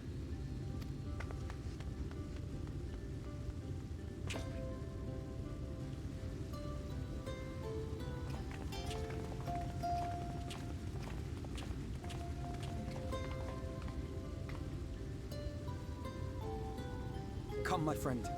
We have work to do.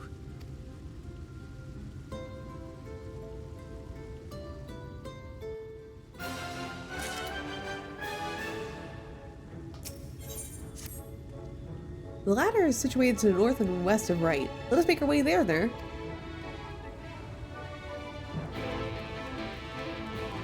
Okay.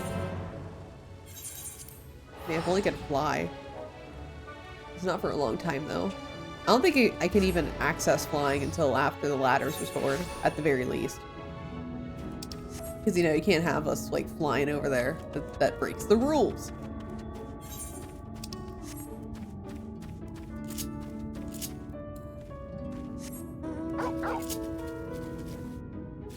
Come on, Torgal. Let's go. Oh, well, while we're going up here, I'm just gonna get this blue quest done. Or at least, like, the next step of it done.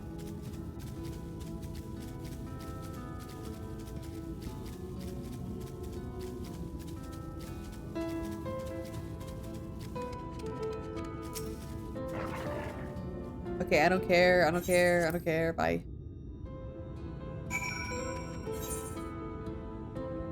Just gonna get this also done.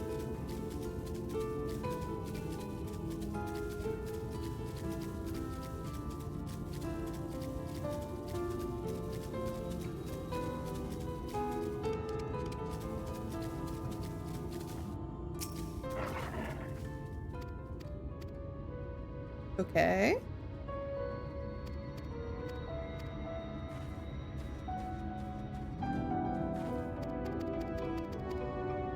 Every time I hear Alpha say my friend in regard to war at the Warrior Flight, I think that video of the Warrior Flight, who is it?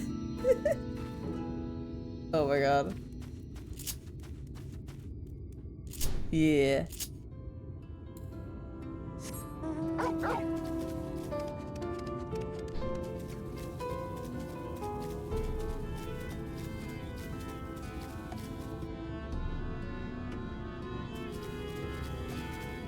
Alright, let's clear out this one blue quest.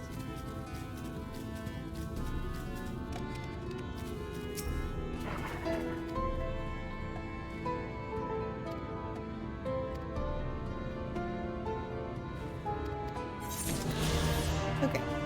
So... I don't care about the next one. Just say I need the ladder. Blue? Yeah, it's a fucking blue quest check. You did it. Congratulations. Everyone clap for Check. Check knows his colors. Everyone clap. Clap, clap, clap, clap. This is really... Yeah. Congratulations.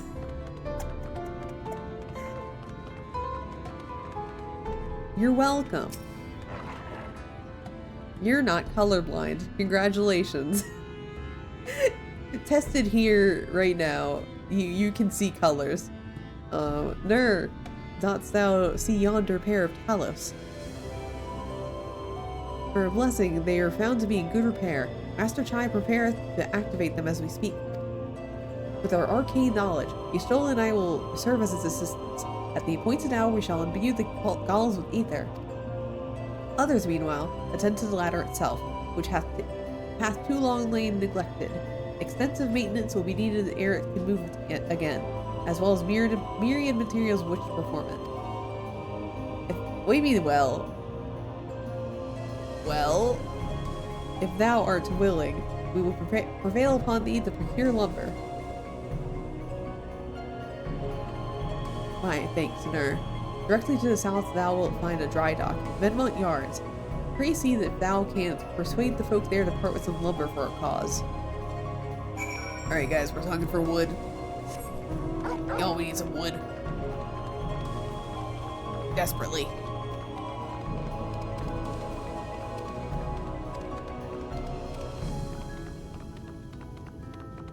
Lumberjack life, here we come, yeah. Quick, everyone get your plaid on. Get your plaid, get your giant axe. We're gonna go lumberjacking. Alright guys, really need we really did jack off here.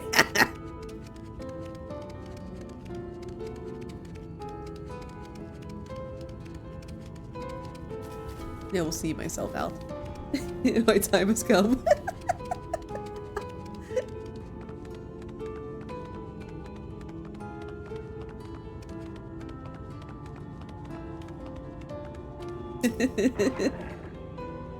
Oh yeah, this is another blue quest. I don't care. I'm not reading any of that shit.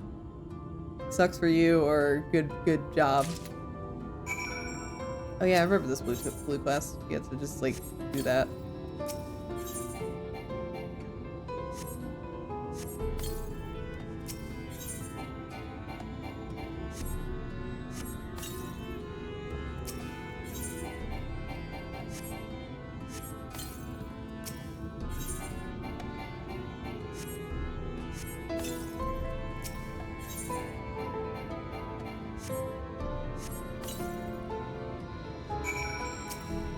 Okay. Perfect. Anyway, give me some wood. Mr. Lumberjack, give me some wood.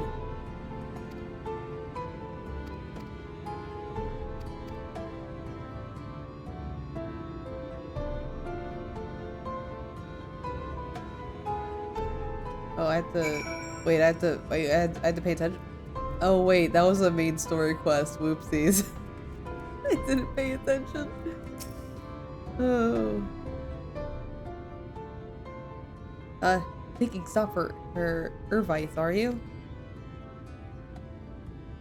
The last I counted, we had 68 planks in the storehouse here. 9 of those were rotted through though, so we tossed them out.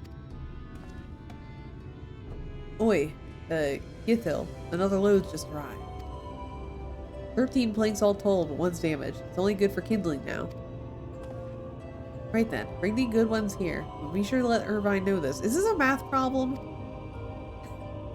This is a math problem I didn't even pay attention to. Uh-oh. Uh-oh. I don't know how to count.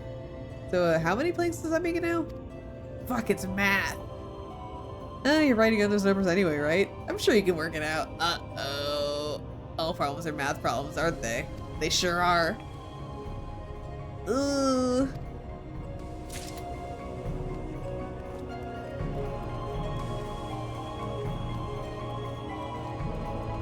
I hate math. I don't want to do it. I haven't done a math class or anything. Like, obviously, like, there's basic math that you just do in the day-to-day, but I haven't done actual, like, math. Like, math for a math class since, like, freshman year of college. That was over 10 years ago.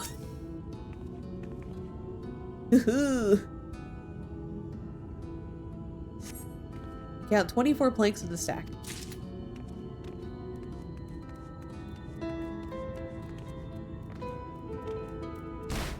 Ow, my ankles.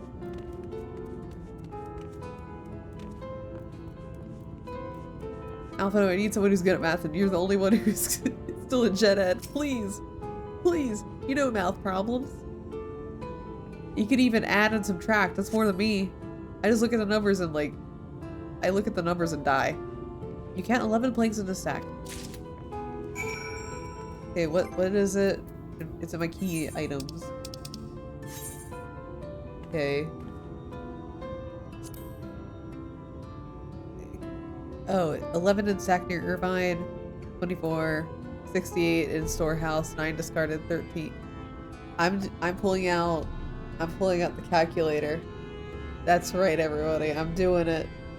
They said that she couldn't be stopped, that she would never do this ever.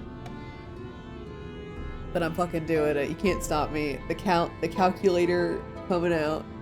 Okay, so it says 68 minus 9 discarded plus 13 minus 1. Okay, that's 71, guys. The next one says 24 by stack, so plus 24, and then plus 11. 106. It should be correct. I know math. 106. That's exactly what I counted. Thanks for your help, friend. Taking stock fair puts me to sleep, and it has to be done. As promised, I'll give you your lumber. What do you need it for, anyway? You're serious about the ladder? I'll be damned. If that's the case, please let us help with the work. We're shipwrights with no ships to build, only shacks. While it's a living, we have an itch to do something greater. This fellow you say is in charge. You reckon he'd mind the likes of us barging in on this project? You won't mind. Wonderful. I'll round up the lads and lasses and we'll head over to the ladder, along with all the lumber you need. Alright. right.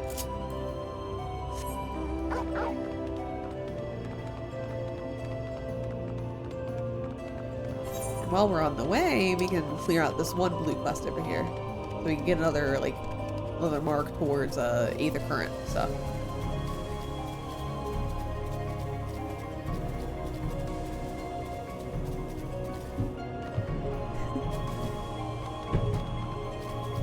Oh my god, Bubby and Etch have come to say hi. Hi, Bubs. Bubs is like, whoa. Etch's hands are cold. Aw. Ah. Bubby's paws are cold. Yeah, it's only warm in here. The rest of us are Oh. cold. Oh. Yeah, there's not even a vent here. It's weird. Aw. Big stinker. Big stinky man.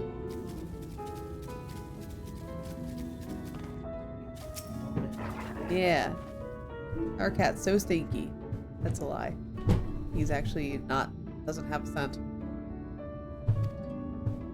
Give me the Aether Current.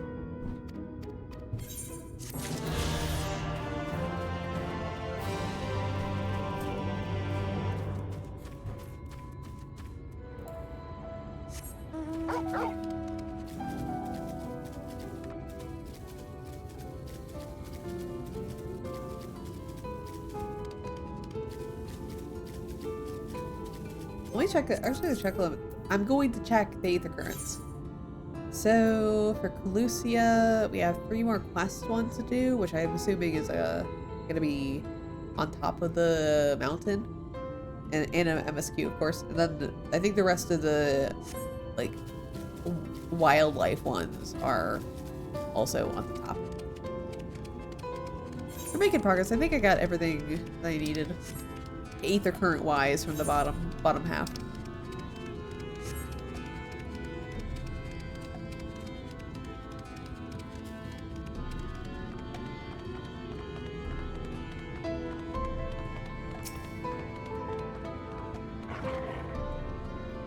Ah, thou art returned. Wert thou able to procure the lumber? I've also procured men. Well, well, to secure not only the material, but the eager cooperation of the shipwrights besides. Their expertise shall greatly avail our efforts.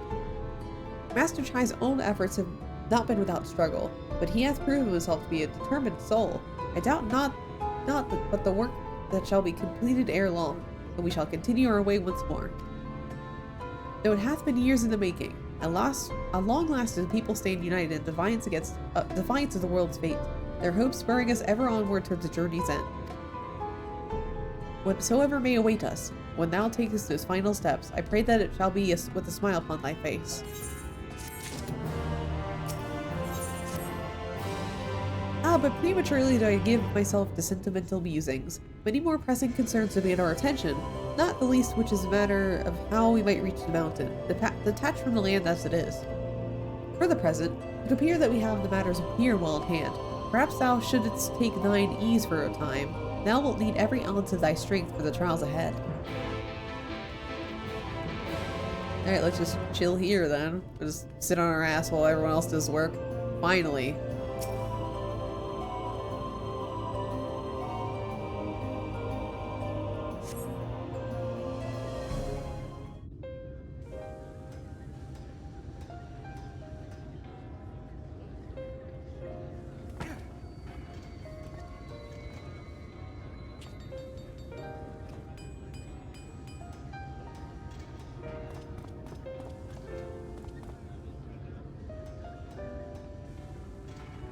Would you look at that? The citizens of Yulemore engaging in what can only be described as manual labor. Who would have thought it possible? You know what? You know what people would have thought possible? Me and you getting hitched. Let's get married.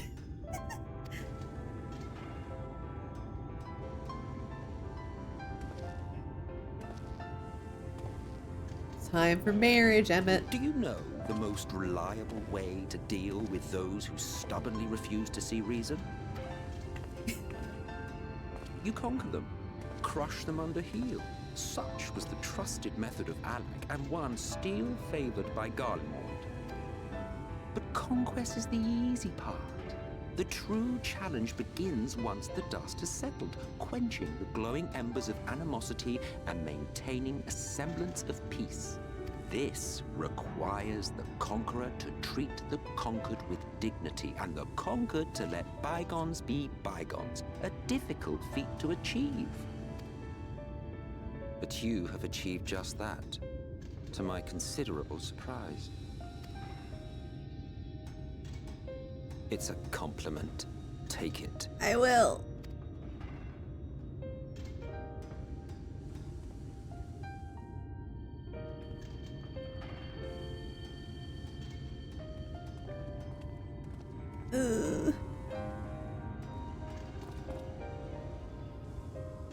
Ah, the vibrant energy that fills the air when like-minded souls gather. To think back on that time before time, fair brings a tear to the eye. What? You thought ancient beings like us incapable of crying? Oh. Edge dropped something. Well, rest assured that if your heart can be broken, then so can mine. Back when the world was whole, we had family, friends, loves.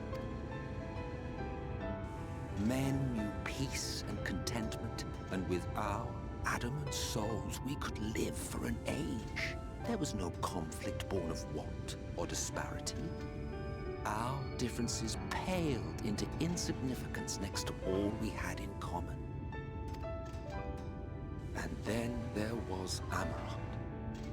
Never was a city more magnificent. From the humblest streets to the highest spires, she fairly gleamed.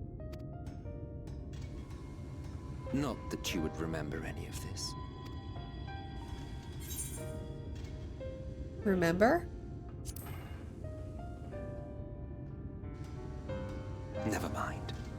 The point is, the world of old was a far better place than what we have now. I believe you would like it, having witnessed the things you have.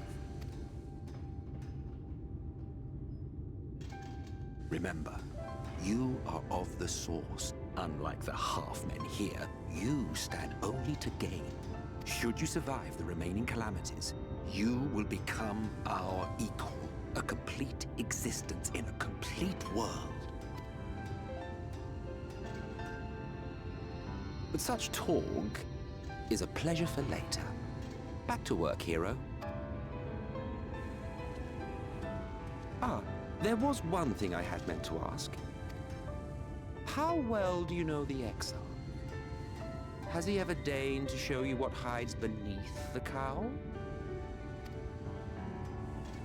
No. What? Never? Even to you?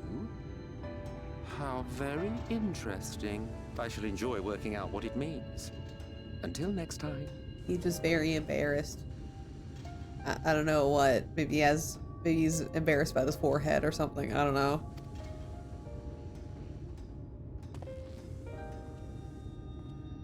Hi, Emmett. I love you. I love you. Oh, I knew you could do it, dearest. I never doubted you for a moment. Ah, the chies.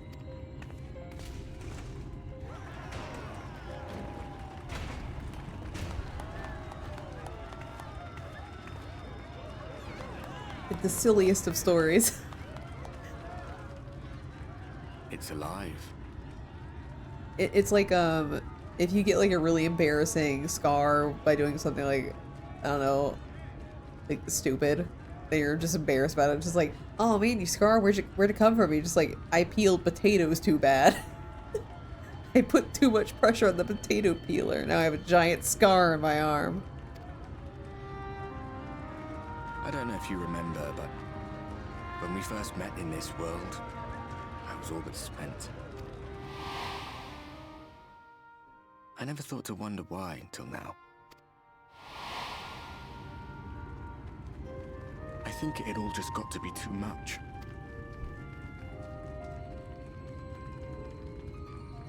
The guilt of causing the flood. Knowing everyone hated me. But the worst thing was the solitude. Time wears you down, aye. Solitude eats away at you. It was this close to finishing me off. But as bad as it got, and as empty as I felt, I can't even begin to imagine what it must be like for Emmett's self. All of which is a long way of saying, don't make a choice that leaves you alone. Nothing is worth that. Especially not eternity.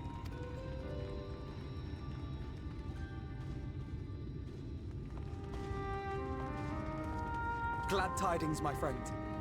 The ladder lives again. The three of us have been invited to do the honors. Are you up for it? Of course, if you're worried that the whole thing might come crashing down, we can always find someone else. Are we up for it? Ha. Ha ha. Ha. Ha ha. Hee hee. Ha ha. That's the spirit. Come on then.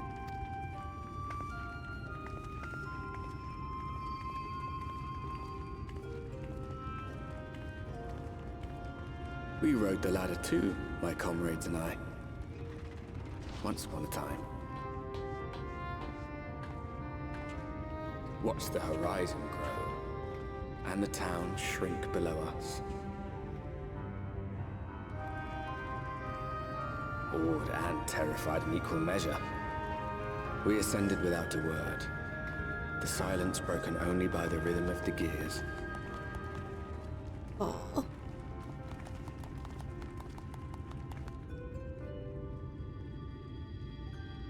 No one but me remembers that day.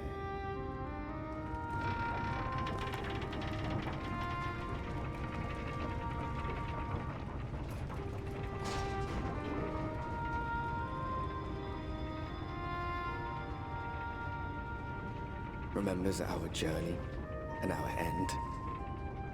Retread the path. Seek, and you may yet find.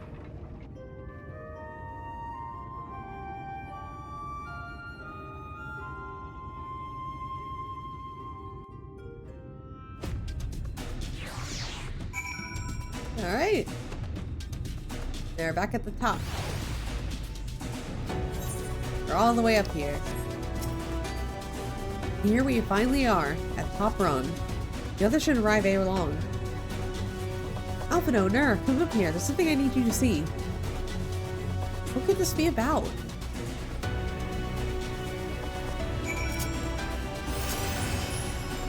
Let's see, what are we seeing?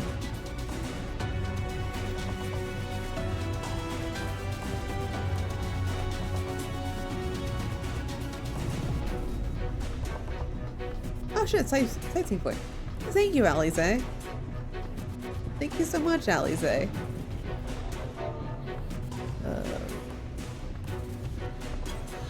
Yeah.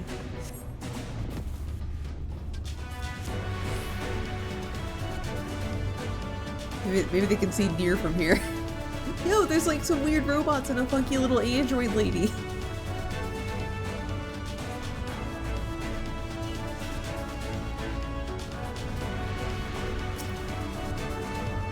There's a village near, over to the northeast. So there it is. Yet after 2 decades without the ladder in operation, I would not be surprised if such an isolated settlement had long since been abandoned. Nor I. But that was before I spied someone leave it and proceed to head in our direction, all the while trying to remain unseen. Whoever this mysterious person is, they should still be out there. Go on and take a look, nerd. Alright, let's look. Okay.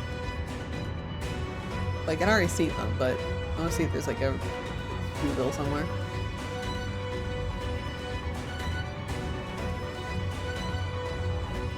Yeah, there it is.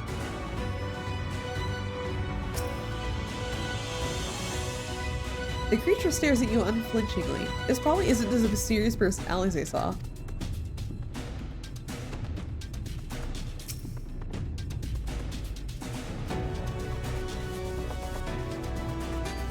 You have located the mysterious person. However, it seems he has likewise spotted you and hurried back to the village.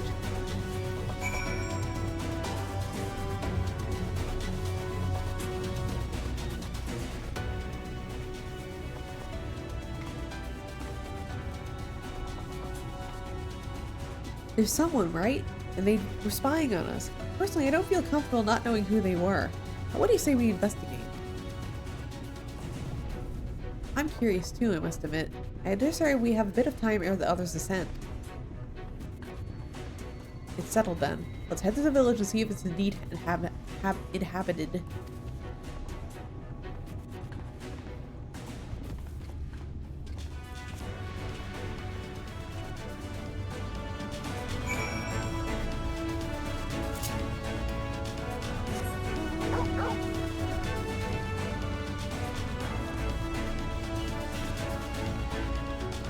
I can't just jump over it, can I? God damn it.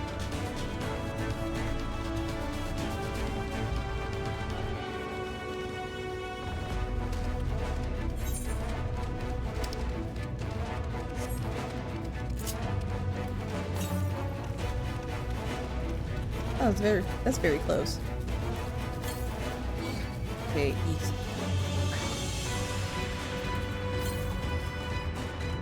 Getting closer.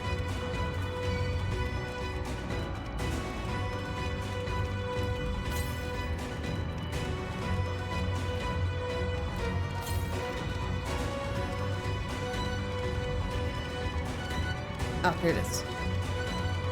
Perfect.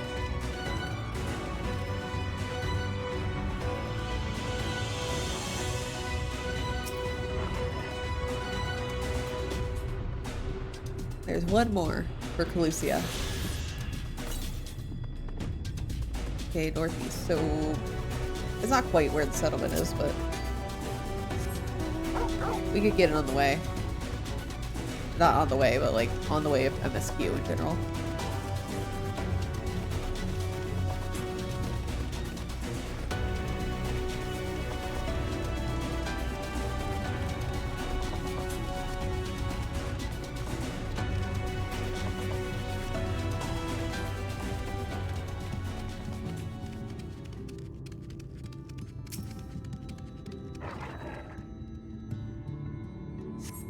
Food has been hung out to dry in the sun, quite recently by your reckoning. Door.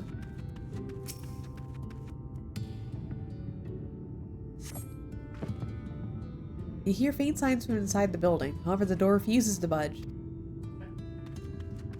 Huh. What else? What else?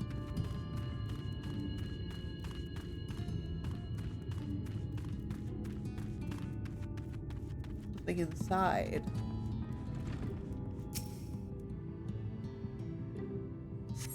The cups are half empty, or half full, depending on how you see such things. Behind the counter, a kettle bubbles steadily over a stove. I think this town's inhabited by ghosts.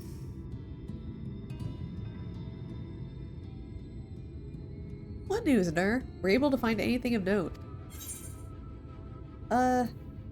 People are definitely still living here.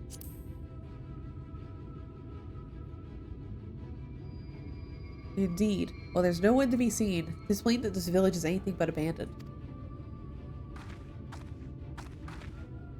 If the villagers are trying to conceal themselves, they are doing a rather poor job of it. But if they don't wish to be seen, what are we to do? Yeah, ghosts love coffee.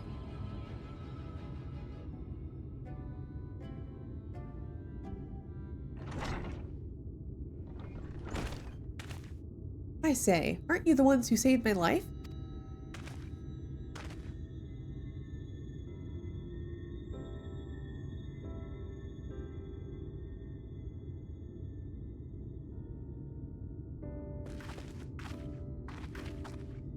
You're Tristal, the artist from Yulmore.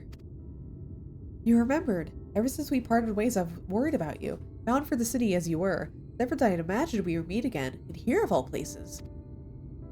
We could say the very same for you, my friend. I'm glad you heal and whole. But tell me, what is this village? This is Amity, a settlement made up of those who survived being exiled from Yulmore. How'd you get up here? As I wandered the wilds, I chanced to cross paths with an inhabitant of these parts. He took me through a secret tunnel which led me to the top of Brightcliff. I've been here ever since. Life is hard, but we know a semblance of peace. Well, we did at any rate, until Mount Gulg broke away from the earth.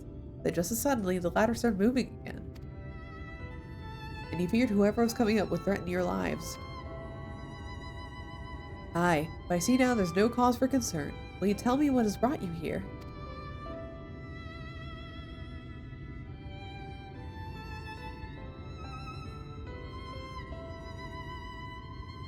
So Valtteri is a Sin Eater, and he's fled the Mount Gulg. This is a strange tale, and I have no reason to doubt your words. I owe you my life. If there's anything I could do to help, you need to but say the word. Your help will be most welcome, Crystal. To begin with, we request your people's permission to reconquer the area. If we are to confront Valtteri, we must find a way to reach Mount Gulg. Of course, you hardly need her permission to be here. I'll tell the others about you and yours. Now, we haven't much to offer in the way of hospitality, but our village is at your disposal. Please use it as you see fit upon request, in your quest. Not upon request, just use it.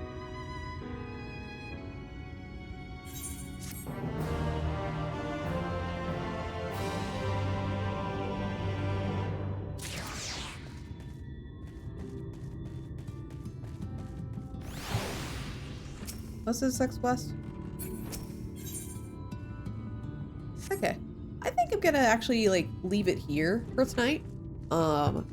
Just because I think this is a good stopping point. I won't like I did have a goal tonight of reaching the next trial, but I don't think it's happening. I know there's a little too much to do because there's like a bunch of story stuff, and then we have to we have to do the next dungeon, and then it's a trial right after that. But yeah, thank you so much for joining me. Let's see who we're gonna raid tonight.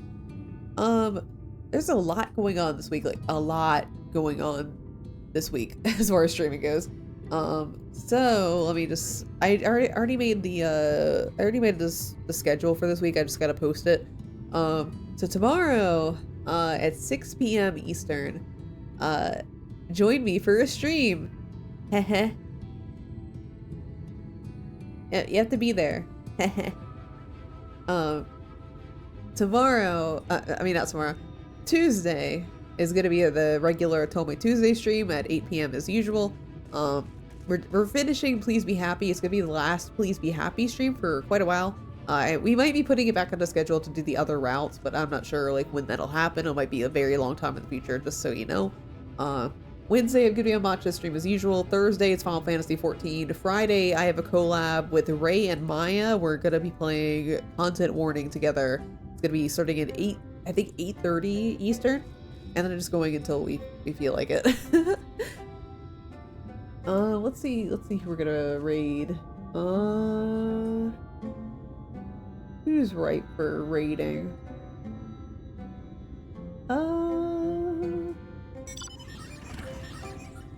Songo's playing Dark Souls. Let's go raid Songo. Songo's cool. Go follow them. But yeah, let me queue up the raid first before we send you off.